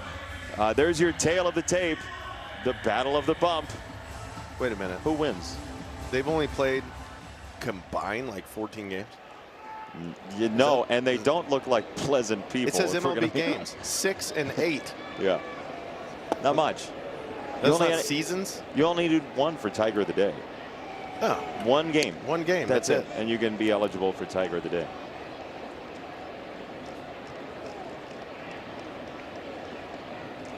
You know, on team picture day now, they're like, okay, smile for the camera. Back then they said, frown for the camera. Yeah, they Look at definitely, these guys. yeah, they were mean. They were rough. Act like somebody just took your wallet. And they'd say, what's a wallet? Well, you got to remember, a lot of these people, that might have been the only time either of the Bumpuses got their picture taken. True. So it's like, I don't know what to do with this thing in my face that goes poosh. 2-1 pitch is lifted to right center field. And Adele is there to make the catch. Yeah, why is there a guy under a hood using a crank to make a light pop? But yeah, Ty Cobb's like, what is this thing? Yeah, get out of my way, kid. Right. You know, he probably spiked him right on the spot. Like, get out of here. He didn't always do that. Wow. We just made a statue for it. Yeah. With a fist of iron, literally out there in center field. Spikes up. Only way to go into second. Back in the day. I mean, think of the phone call, right, to the Tigers. Like, hey, you know, this picture does look like the photographer was on the wrong end of the spikes. Do you want the photographer in the statue as well? Nah, just let it be Ty and his foot. 1-0 pitch. That's hammered by Perez. Deep left field. It's out of here.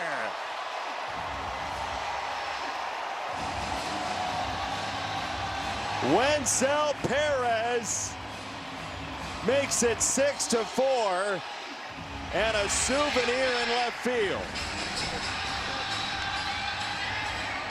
The Tigers want some insurance in this ball game. They want to be able to breathe a little bit, have some fun. Ferris has thrown a lot of change-ups. Perez knows it. He stays on it. Look at the eyes. Concentrating. Get down through that thing. Backspin it. And now Metro Detroit Ram Dealer Midi Award nominee. That is a brilliant catch on a clothesline of a home run. Talk about right spot, right time, right guy.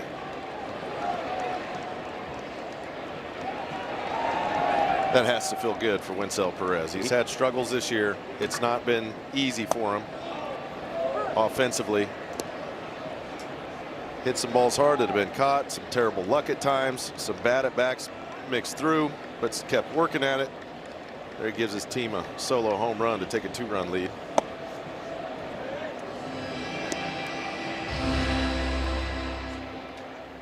Third home run for Wenzel, and man, you said it. He's been through it. It has not been a good season for him, and he had been such an important piece of these two teams the last 2 years, and this is the relief on his face. That's the guy we know. That's the spark plug that we saw all last year. Come in big spots, get big hits, start big rallies. McGonigal's on for the 4th time tonight. Jeez, have a day, huh? I don't remember the last time we saw Wenzel look like that. No, I think, you know, they won the ball game in Baltimore, coming back home. You see, they're playing a lot looser, a lot more exciting baseball, a lot more energy. And whenever you're playing loose and relaxed and having fun and getting after it, good things tend to happen. This team is an absolute roller coaster. At every turn, there's another turn. There is. It's baseball. Just taking it to a little higher degree than the average. What they say, the water always finds its level. But for 3 years now, nothing has leveled off with this team. One direction or the other. Yep. This year, there's been some components that have definitely worked against the Tigers with all the injuries and some few bad luck spots throughout. They played some bad baseball at times. But the hope is the turning of the tides is sooner than later. Ferris decided to throw a cutter. He's sick of getting hit. He's like, I tried all these other pitches. They ain't working. Let me try this one.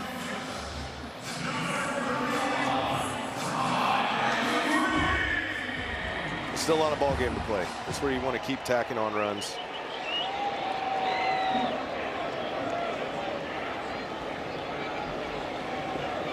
But you see the production of the offense when the bottom of the order, Jason, provides some help. Perez walked to get McGonigal back up to the plate before he hit his triple. Yeah. Quality at bat. Then he provides a home run out of the bottom of the order, and the offense just seems to flow through those spots. Everybody says it's a marathon, not a sprint, but it feels like the Tigers have been in a sprint for 2.5 years now. A sprint in a good way or a bad way. But then you see a home run like that, and I'm just so struck by Wencel Perez's reaction. How many times have we said, like, some version of, well, the clouds have parted, right? The fog has lifted. The Parker Meadows home run in San Diego in 2024, as that ball bounces, O'Hoppe throws and not in time. McGonigal reads it well and takes second base. But it's like something got ignited. It was like a pilot light that night in San Diego. And then the Tigers were an unstoppable runaway train for an entire month. So who knows what's next? But don't make plans. Don't expect. Just put on your seatbelt. Just put it on and enjoy the ride. There's good baseball in this ball club. We know it. Kirk Suzuki is out of the dugout. Ferris's night is going to be done. 6-4. Tigers lead. Jose Fermin comes in when we come back.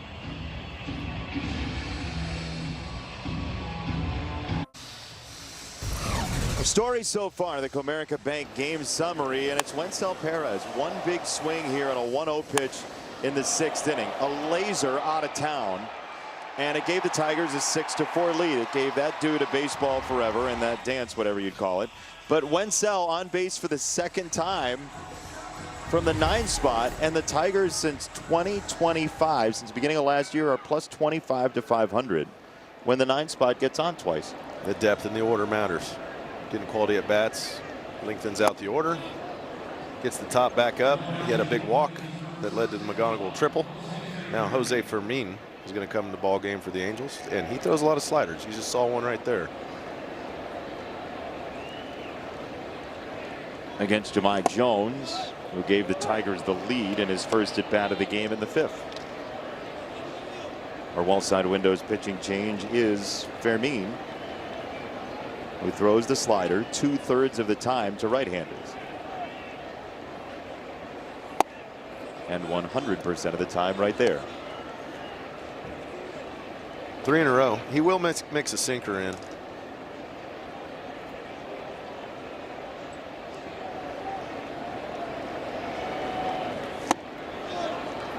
Oh, Willie. That's it. Not before some damage was done, though. Tigers tack on an insurance run. Perez deep to left. Tigers up by 2. All smiles currently.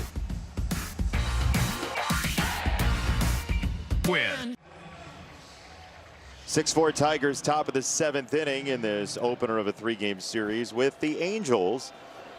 And Los Angeles is top of the order coming up. Wencel Perez, a solo homer to add on to the Tigers lead at 6-4 after the Angels led 4-1 at the close of the top of the 4th inning.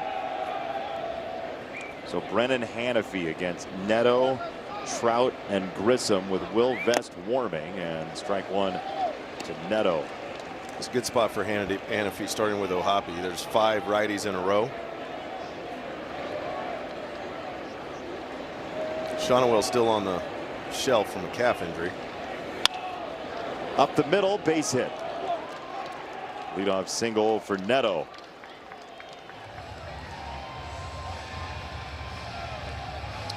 And if Shonwell's not available, they have Adam Frazier as a left-hander off the bench. Yeah, then Siri as well, the other right-hander, and then Sebastian Rivero is the backup. But if you catcher. want against the sinker baller. Yeah, I'm just saying the rest of them. With this new lineup card, I just like listing off who's available. That's kind of where I'm at with it. They did great work. Colin Connolly, our pal. Design specialist, Colin Connolly. I've just been reading it all game. Just trying to remember where everything is. It's great. The Frank Lloyd Wright of scorecards. Colin Connolly. Vest loosening in the Tigers bullpen. 1-0 to Trout. That's off away. 2 balls, no strikes. But to your point, it's 4 straight right-handers. Then the lefty Meckler.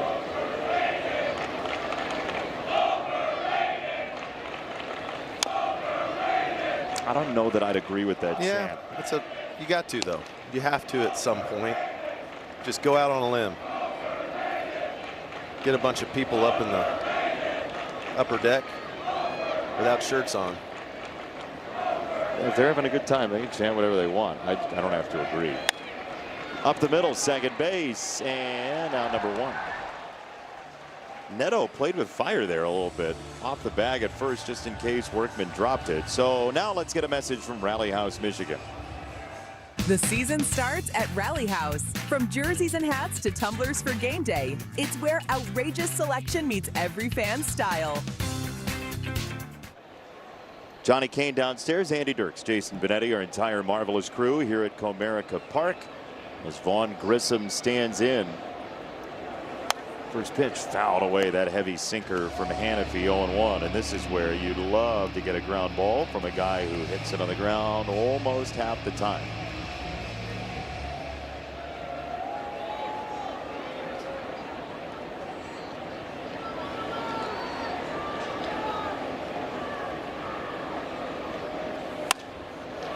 Center field, that's a base hit. Neto turns second. He's heading for third. And he's going to stop there. He had a notion. First and third, 1 out for Soler. Neto came screaming into third just in case Keith Johnson sent him again. Yeah, he's a good runner. And I think Verlin learned a lesson from last time. He goes ahead and throws the ball in hard, and Neto has to put on the brakes. Dude, the Elvis brakes sign there. First and third. 1 out, Will Vest coming in next. .com.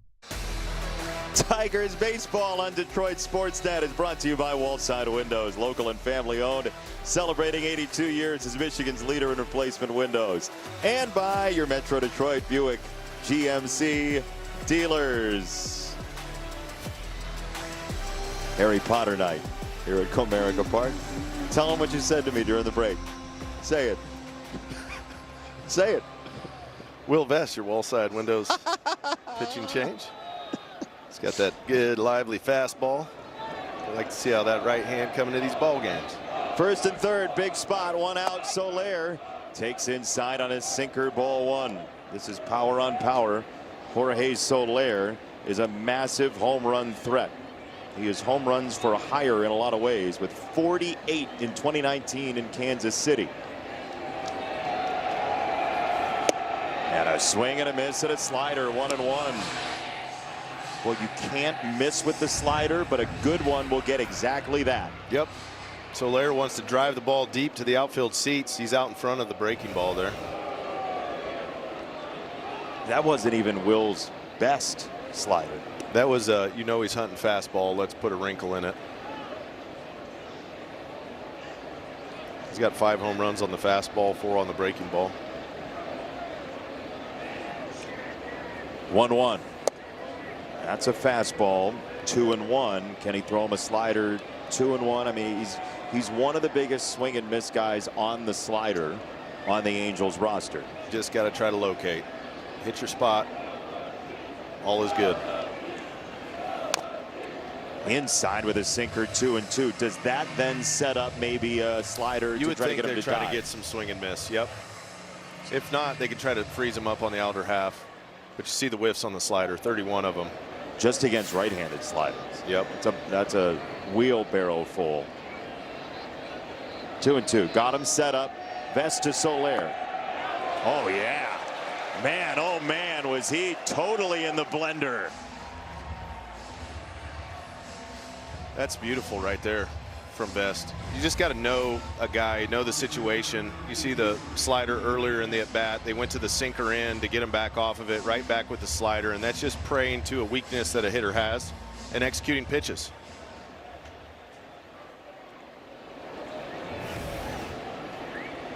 Two out, Meckler, who's gone after a couple of first pitches to good results tonight with singles in the second and third. First pitch, Meckler in the air, deep left center field, long way to go. Riley's there. Riley Green runs it down. Hearts in throats on contact. It's our All-State good hands replay, and it was a big one. Good pitching, great defense from Riley Green to go track it down. Coming up is the Figer Law 7th inning stretch.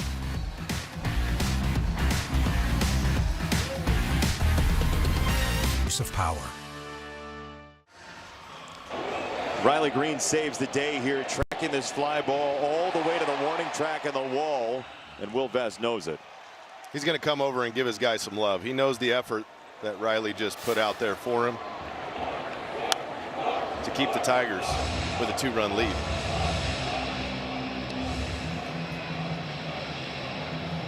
Strike one to Spencer Torkelson, bottom of the 7th inning. Tigers by a pair. It's a high fly ball to left field. Meckler tracing it toward the line, still going, and it's foul. Here's a message from Figer Law. If you've been injured in a trucking accident, make Figer Law your first call. Figer Law. All we do is win. All we do is win. Johnny Kane roaming the ballpark on a Tuesday night. Andy Dirks, noted Harry Potter fan. Jason Benetti, our entire marvelous crew. Chuck Fair, America's stage manager, is here. Mason Haddad, who every time he takes a step or two, Andy thanks him. It's been a great night in the booth. 0-2. It's a ball. 1 ball and 2 strikes. A wonderful, happy family here on Detroit Sportsnet has rendered Dirk speechless. 1-2 from Fermin. 2-2. Toward Z-Mac, How You Lead.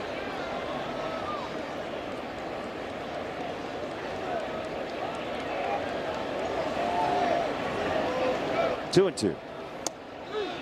Called strike 3. Now after a wheelbarrow full of sliders, he freezes him on the outside edge with a little swing back sinker. You know Torque's thinking slider. Starts off the plate away. That's a well executed pitch.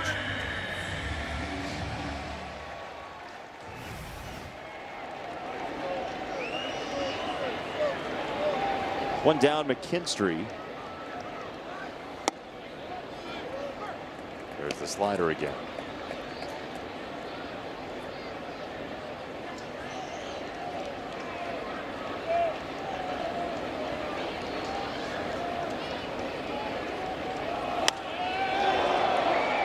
Fly ball center field. Trout circles.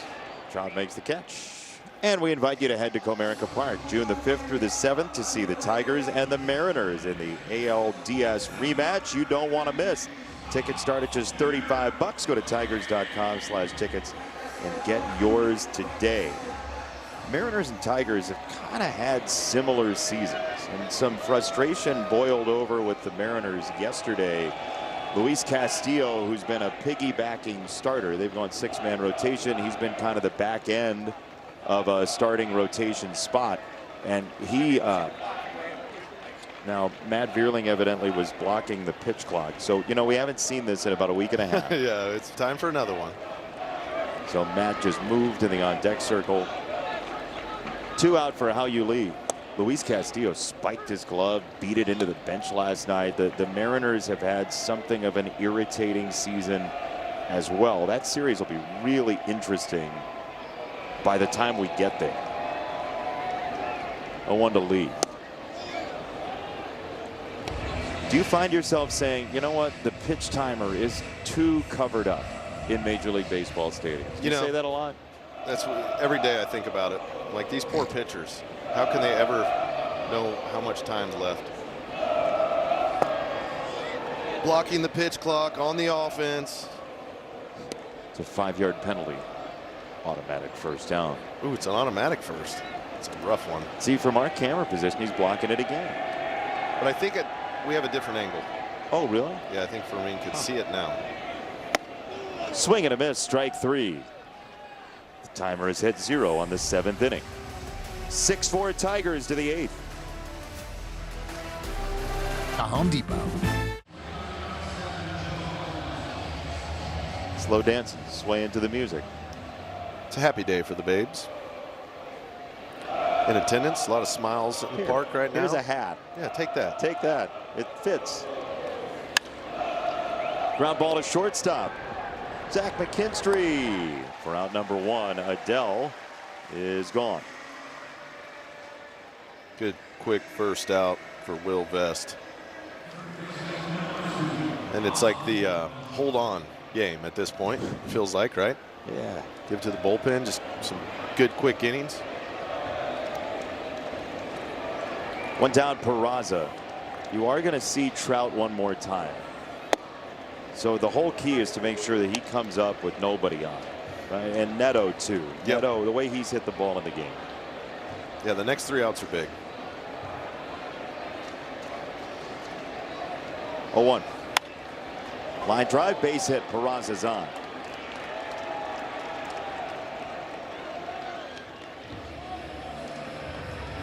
So now here is where not having Shonowell definitely hurts. The bottom of the order. Shonowell, who's got 12 doubles, 4 home runs, has been out with a calf injury that's somewhat connected to an ankle injury he had earlier in the year. You figure he would get used at some point around this spot. Although Walton does have a double in the game. Takes a strike there.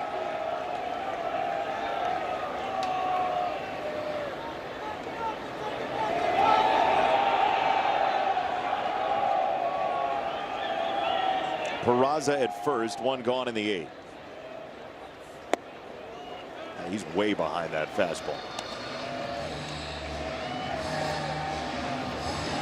See him shaking his head. Dingler and Vest have a setup for pretty much anything they want at this point.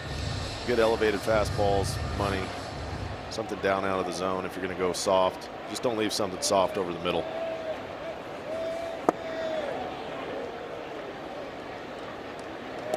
He hit a breaking ball.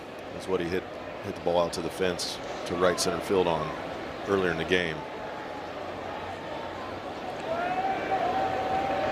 Swing he got on the fastball last time. It's a changeup, clipped foul.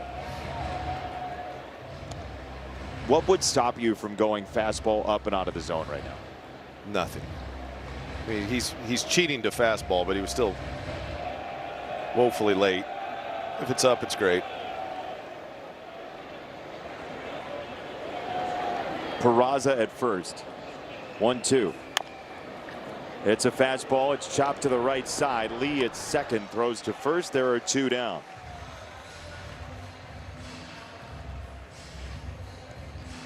So now, if you get O'Hoppe, Neto leads off the 9th, and you can absolutely deal with that.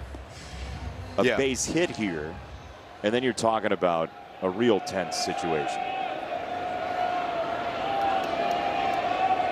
There's Neto.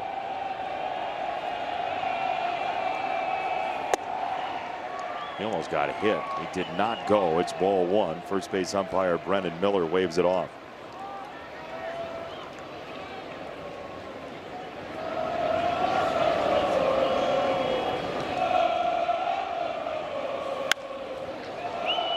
Fly ball right field. Perez back at the track, at the wall. He can't make the catch. It rings off the wall. And the Angels have made it 6-5. Looked like Wenzel had a play on that baseball.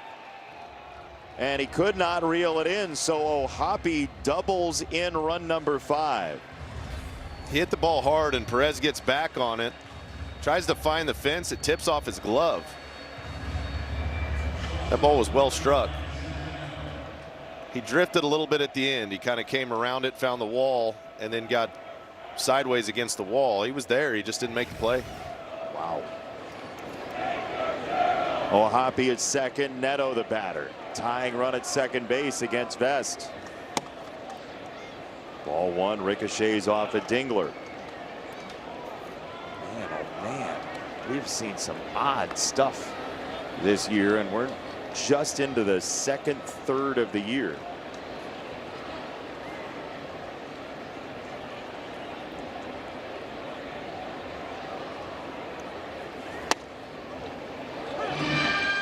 It's a strike tucked in near the hands of Neto. 1 ball, 1 strike. Last 19 games, Zach Neto has 10 extra base hits. Swing and a miss on a harsh slider, 1-2.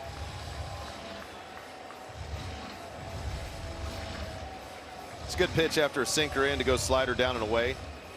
Get a guy cheating a little bit. He knows he's trying to beat a fastball out in front of his body. Makes the swing decision have to happen a little earlier. Makes him susceptible to the breaking ball. It's the first one he's seen in the at-bat. 1-2 on Neto. And the dirt collected by Dingler. 2 balls, 2 strikes. It's hard to throw a better one than he threw on the third pitch of the sequence. That was the really good swing and miss slider. That one he tried to go a little further away with, which you don't have a problem with that. See if he'll chase a little further. But you really would not want to go to a 3-2 count. Risk potentially walking Neto. He's going to come at him. On the ground, just wide of third. Oh, baby. That slider stayed up a little bit on him. We saw the different varieties of the slider. That one stayed up. Neto's out in front of it because he's still thinking fastball.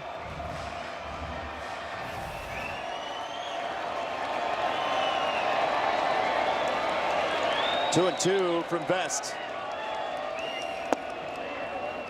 It's ball 3. It is full. Trout is next.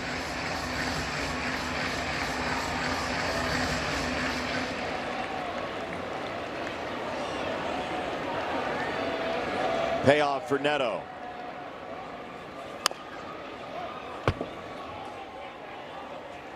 He has really become a fearsome hitter, Zach Neto. Good approach at the plate. Former 13th overall pick out of Campbell University. He had a lot of offers to go somewhere else after he broke out as a star and stayed in Bowie's Creek, North Carolina. 3-2 for Neto. Fly ball foul to the right side. We'll do 3-2 again. This will be the 9th pitch of the at-bat. Asked Kurt Suzuki the other day, have you ever seen a player with more eye black than Zach Neto? His answer was no. He's always ready to get after it. 3-2. Neto up the middle. That's off of Vest, ricocheting to first base, and Torque keeps it in front of him. So O'Hoppe stops at third, and Mike Trout will bat with runners at first and third in the 8th. That's inconvenient for the Tigers right here. He gets him leaning out over the plate. Hao-Yu Lee would have made that play up the middle, but it hit off Vest's leg. Shot in a direction that nobody was there to make the play. They're going to go check Vest. Chris Fetter's going to come out, make sure his guy's okay. But not hit that hard. It was going right back up to the box. Hao-Yu Lee was sitting there. Would have been an easy play for Hao-Yu Lee to end the inning. But now Will Vest is going to have to face Mike Trout with the tying run at third, the go-ahead run at first. Look, he's been a fastball hitter predominantly this year. That doesn't mean he can't beat you on something else. Right. A well-located slider is still a good pitch to Trout. Sinker in and off the plate. You're fine there. Of active players, he's got the 2nd most home runs. Only Giancarlo Stanton has more. First one to Trout is ball one. You have Grissom behind him. You don't have to necessarily feed him here. Although Grissom is 2 for 4 in the game. Trout swings through a slider. Stay with the breaking varieties, it looks like.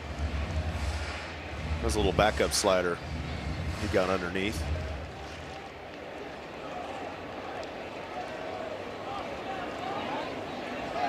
One.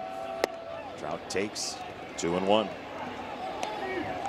It's been a long inning for Will Vest. 28 pitches combined between the 2 outs in the 7th and this 8th.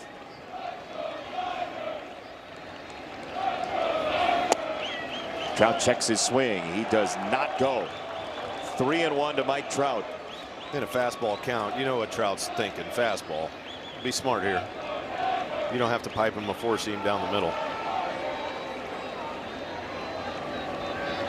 3-1 from Vest. 2 on, 2 out. Here we go. Trout takes a rip at a sinker, and it's 3-2. Yeah, you see the approach here. Sink it in off the plate. He chases this one. And same idea here. You don't have to concede and throw a fastball down the middle. You can go sinker in, you can go the slider away. And he's willing to expand. He wants to drive in the tying run or more. 3-2. Trout does take there. Nothing to swing at. Ball 4. The bases are loaded for the Angels here in the 8th.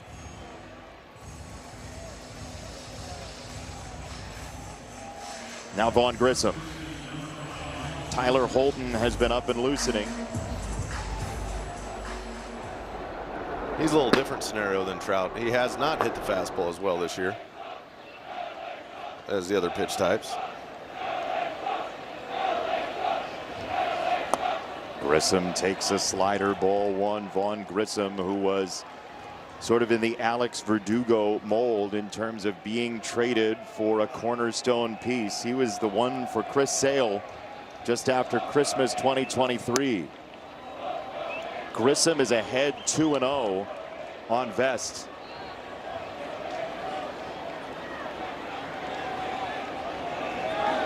This will be the 28th pitch this inning specifically for Will. Grissom hits it well in the air, right center field. Perez is back. Veerling is back. That ball ricochets back in, but it's a slam for Vaughn Grissom. It is 9-6 Angels in the 8th. Grissom got ahead 2-0, and he pounded a grand slam out of here.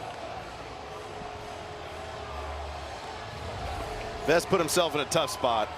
Bases loaded, 2-0 count. He's just got to throw a strike.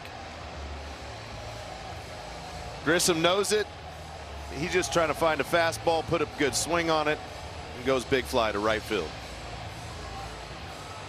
My goodness. Vaughn Grissom, a grand slam, and the Angels take the lead. We tried everything to get a great. This copyrighted telecast is presented by authority of the Detroit Tigers and may not be reproduced or retransmitted in any form. And the accounts and descriptions of this game may not be disseminated without the express written consent of the Detroit Tigers.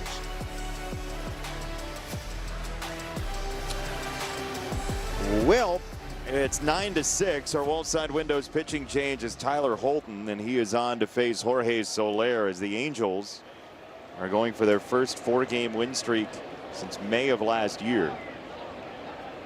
Holton against Soler, 2 out, a grand slam from Vaughn Grissom in the inning, and there's a foul ball from Soler.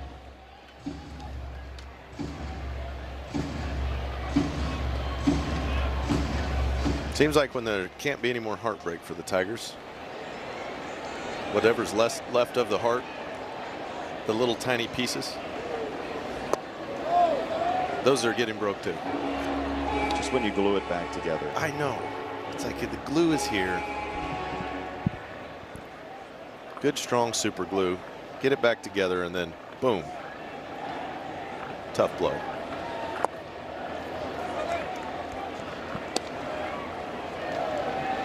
There's a bit of a whack-a-mole sort of thing going on here. you know, the offense puts up 6 runs for the second time in 20 games, and now you see the Angels putting up what's threatening to be a 10 spot as Soler has that caught by Riley Green. The inning's over, but the damage is certainly done.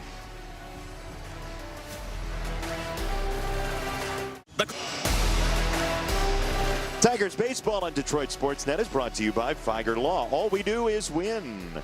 And by Menards. Save big money at Menards on all your home improvement needs. Tigers are trailing 9-6. Matt Vierling is 1 for 3 in the game with a run scored, and he's at 1.5 hits on our Bet365 odds update. He would love to get something started here as Chase Silseth is in out of the Angels bullpen. Jose Siri comes in to play left field. Sorry for any devices we just activated. Silseth, a 2.08 ERA out of the Angels bullpen so far this year. The 26-year-old right-hander. He really is a 4-pitch pitcher against right-handed batters, and there's one of them a fastball. Pretty even splits across the split finger, the 4-seam, the sweeper, and his sinker. He'll get some whiff. He gets some swing and miss with his arsenal. Anybody that throws the split, it's usually the split down with a 4-seam up type of combo, and then mix it in the sweeper or the breaking ball. Sinker to the righties once in a while. Fouled away, 2-2. Righties have actually done better against him to this point this year than left-handers have. Because the lefties get so many split fingers. And that ball comes down. Lefties, it's always been a neutralizer. That and the changeup are 2 pretty good pitches if you can execute them as a righty to get lefties out.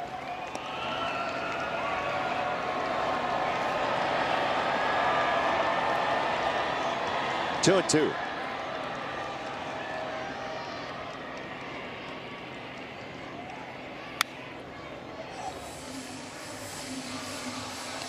Base runners, work at bats, find a way on base. There's a point where you're like, whether it's a hit batsman, a walk, a little ground ball with eyes, just need a base runner.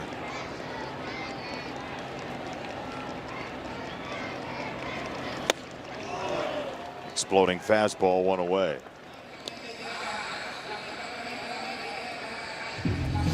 There's a bit of this where you feel like you're going to wake up and then Sonny and Cher is going to be playing on the clock radio again. You know, at some point you're just done stepping in the hole that Ned Ryerson didn't tell you about. Every day. One down for Wencel Perez.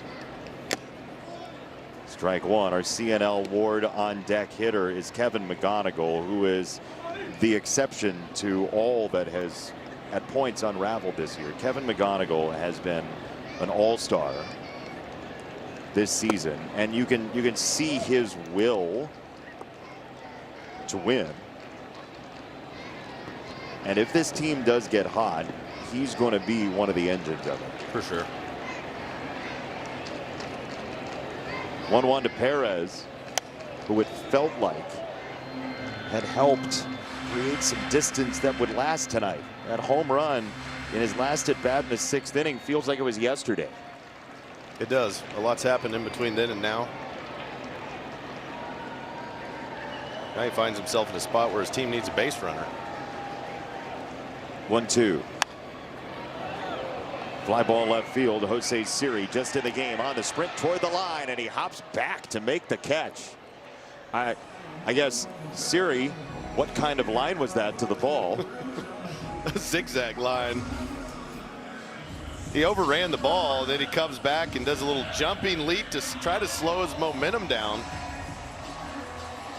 Siri, is that the correct way to catch a fly ball? No. Does it still count as an out? Yes. Yes, thank you for asking. 2 down for McGonigal.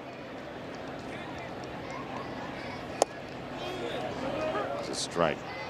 So he's on base 4 times. You get a challenge. Previous pitch is called a strike. Batter's challenging. ABS challenge presented by Figer Law. Let's all watch together. It is a strike. Pitch and strike. Detroit has one challenge remaining. Do you think umpires should be allowed to talk smack after they get one right? You would like that, It would wouldn't create you? a component in the game that's unexpected. Kind of turn it into like a WWE drama. Yeah, a little NBA jam in there. 0-1. Kevin takes a ball 1-1. He's tripled, he's singled twice, he's walked. He would be the youngest Tiger to reach 5 times and have a triple inside of that since Ty Cobb, July of 1908. We started the show with Ty Cobb. We may come close to ending the show with Ty Cobb. Silseth can't step off. That's a pitch timer violation. There's nobody on base. It is the most confusing piece of this for pitchers. When there's nobody on, they just think they can disengage. And it's up to the catcher to call for timeout. Well, I think he wants a new ball, potentially. Oh, he saw the pitch clock winding down. Hang on, this ball's not good enough. Yeah, no, it's the baseball. That's what the problem is. 2-1 to McGonigal. Foul left side. How quality were Ty Cobb's at bats? I mean, it's like he did everything. He's on base all the time, this guy. Didn't have a number. There were no jersey numbers at the time he played. You know you're a legend when you're one of the best hitters to ever grace the field, but they get your statues, you slide into second. His career on base percentage, you just guess. You shouldn't have this committed to memory, so just guess. Don't feel bad if you get it wrong. 480. Oh, you're a little high. 433. Okay. Career on base. I figured shoot for the moon. Every time I hear about this guy, it's 7 times on base in that game. 366 batting average. Nobody better. McGonigal pops it up, second base. Inning over, to the 9th we go.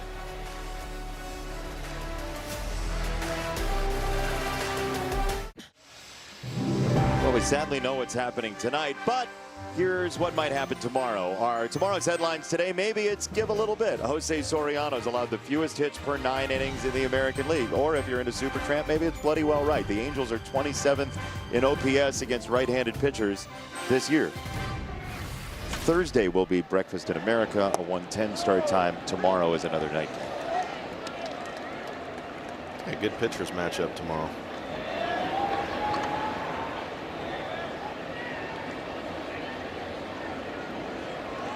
Here's Siri. 2 strikes on Jose Siri. In for Meckler. He was on deck to hit in that lengthy 8th inning.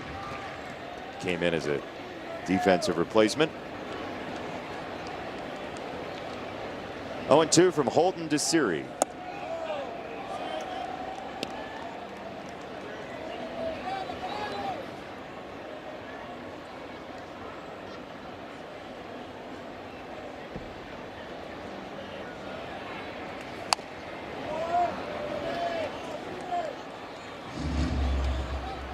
A little out in front of that curveball. Holton likes that cutter and changeup combo to righties.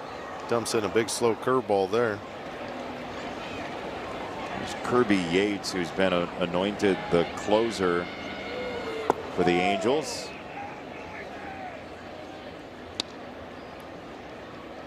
Usually after that cutter in, Holton likes to go to a changeup away.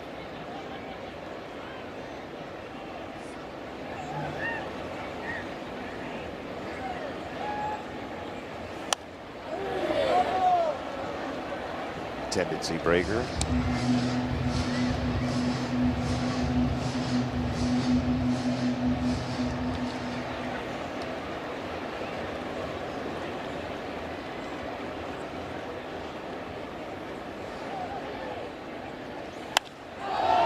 Oh boy. 10-6.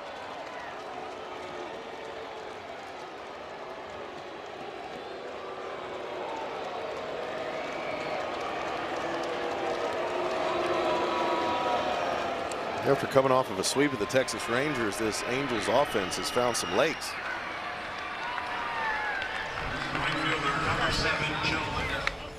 There's a cutter up in the zone. You see Siri just beat it to the spot.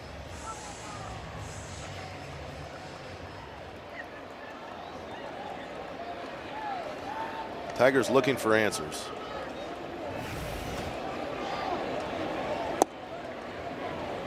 Seems like the clouds just start to part a little bit, and then another storm comes.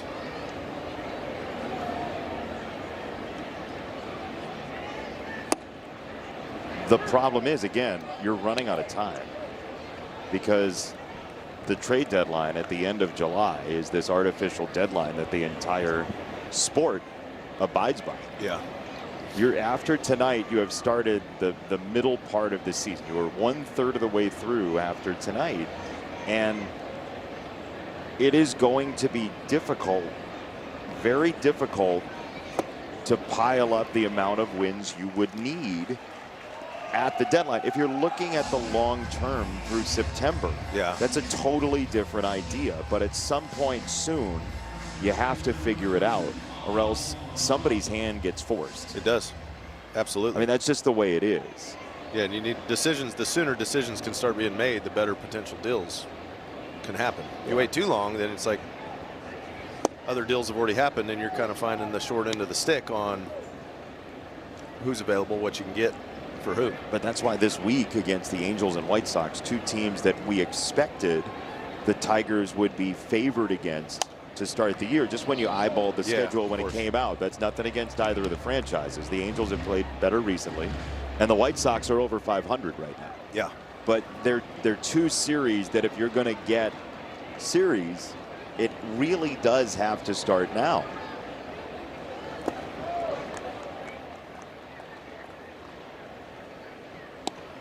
But, you know, it seems like after every loss this year, you could point to something and just say, cleaner baseball.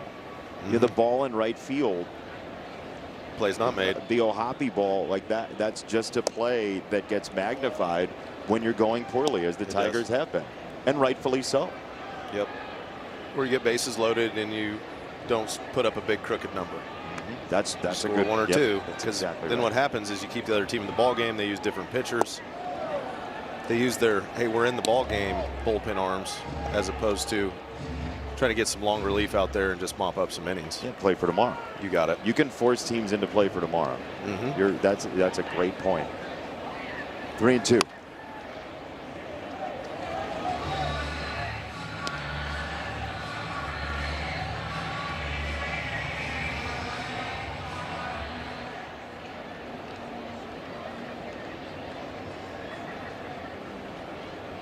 Full to Peraza.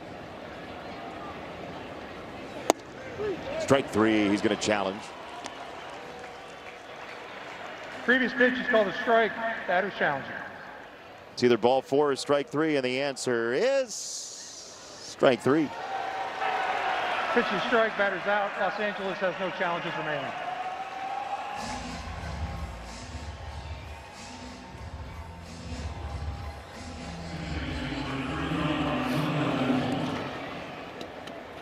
There is Tulsa native Donovan Walton, who doubled and scored in the fourth.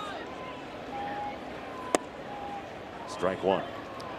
You could sense how much the crowd wants the Tigers to come out of this. Yes. Because in the bigger inning, Torkelson hit a ball that was, what, 5 feet foul? That would have been a grand slam? 10 feet, 5 feet, right in there? Yeah. That would have completely changed the scope of the game at that point. This crowd was ready to go berserk.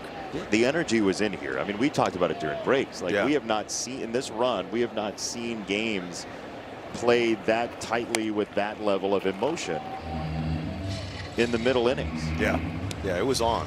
It felt Back and right forth. in here. It did. And then just keep scrapping. Get out of this inning. Go get the bats. Make a run at it.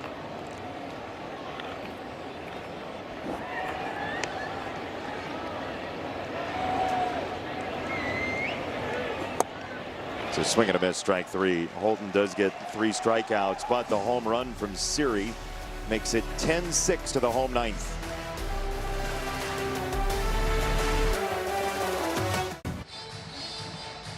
Tigers postgame coming your way. Unfortunate series and turn here in this one. We'll get into the turning points of this game, but Kevin McGonigal continues the tear that he has been on, and not to mention Jose Siri's name coming up a lot. And to the point, Jason, where my phone kept going off because there's speakers all around here, so thank you for that. We'll set it back up for the final call of this, too. Yeah, we're doing it to everybody. I mean, that's the way the night's gone. Kirby Yates is the Wallside Windows pitching change, and he will be in to try to close this thing out. He'll face Dingler, Green, and Jones in inning number 9. He's a four-seam split finger guy.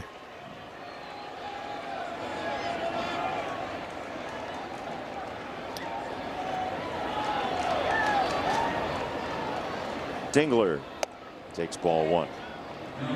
How about something totally ridiculous to finish this game? I would love it. I would love it. Let's do something ridiculous right here. Get a couple on right here, Benetti. All right. Yeah. Okay. Whoa. Oh. Well, this is a start. This is a start. The crowd's back into it. They're going to be booing Yates. Let go of that one a little bit too early. Look more like Kirby and Super Smash Brothers than Kirby Yates. 2-0 to Dingler. Called a strike. 2-1.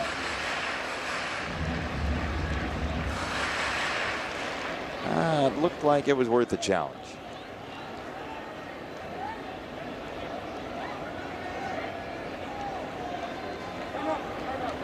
Time.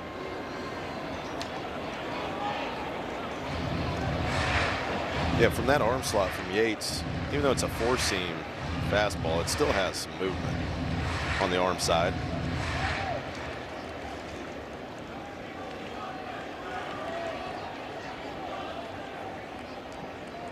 Two and 1. 3 balls and a strike on Dingler.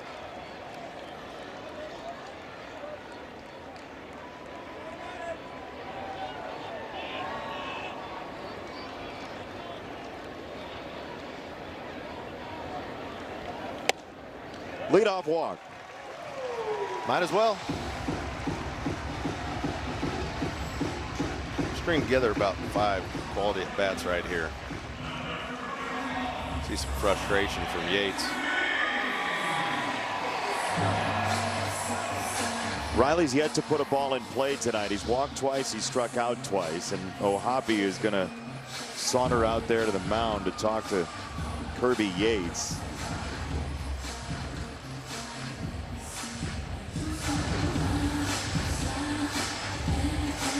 A lot of words exchanged in that conversation. Trying to get on the same page. Catcher's like, hey man, we're up 4, throw one down the middle. He's like, yeah, but hey man, this guy hit like 30-some homers last year, drove in 114. I don't think I just want to pipe a fastball.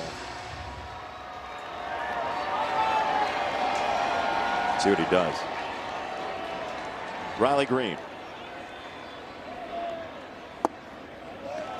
Splitter, ball 1. Yates might have talked him into that one. Let me throw the split. See if I can get some chase early. If not, then we'll go to the fastball down the middle. Okay, and then hopefully Riley's on it, and we'll see what happens. 1-0 from Yates. 2-0. Now you're getting into auto take territory. Getting closer to that. Base runners.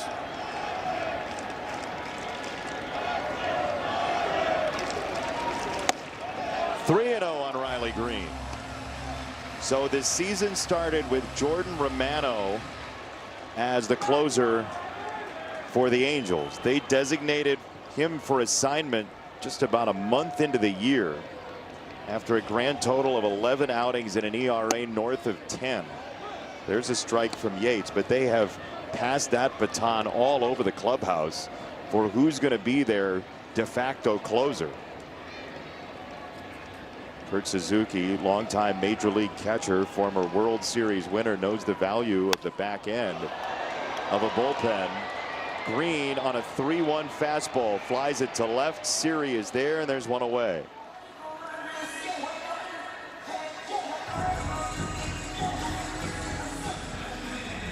The Tigers led this game 6-4. That was after the 7th inning, but the Angels came flying back with a 5-run 8th.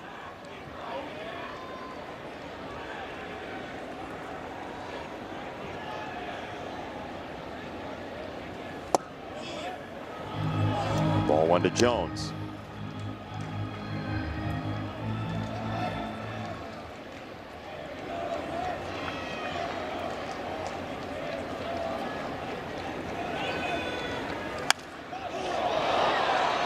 Demise socks it to right center field. Trout will leave it. Adele will catch it. 2 down.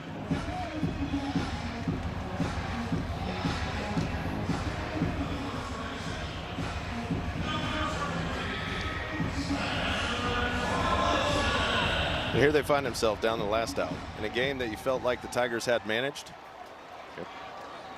Very good possibility for a win.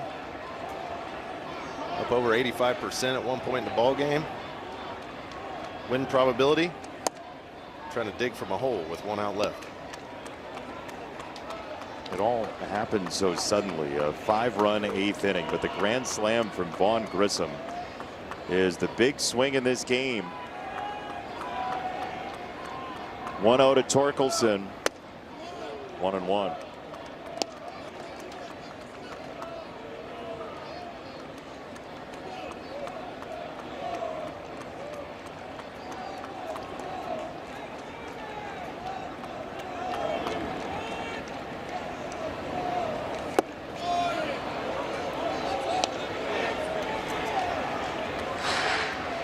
Yates has got him in a hole now.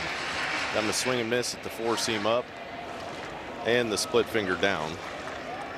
That's the combo he loves to roll. 1-2. Right there. Strike 3. Game over. The Angels storm back to take down the Tigers. 10-6 your final score in the opener of this 3-game series, and man oh man, the Tigers got to figure it out in a hurry. As soon as one part clicks, the next part falters. The offense showed up a little bit today, scored 6 runs. They were up 6-4. Pitching couldn't hold it. Dirk, see you tomorrow. Tomorrow it is. All right, 6:40 first pitch tomorrow on the air at 6 o'clock. For Denny Blunt, for Andrew Blaustein, our entire Marvelous crew, for Johnny Kane, Andy Dirks, Jason Benetti saying farewell from Comerica Park. Logan Reavers spearheads Pure Auto postgame when we come back.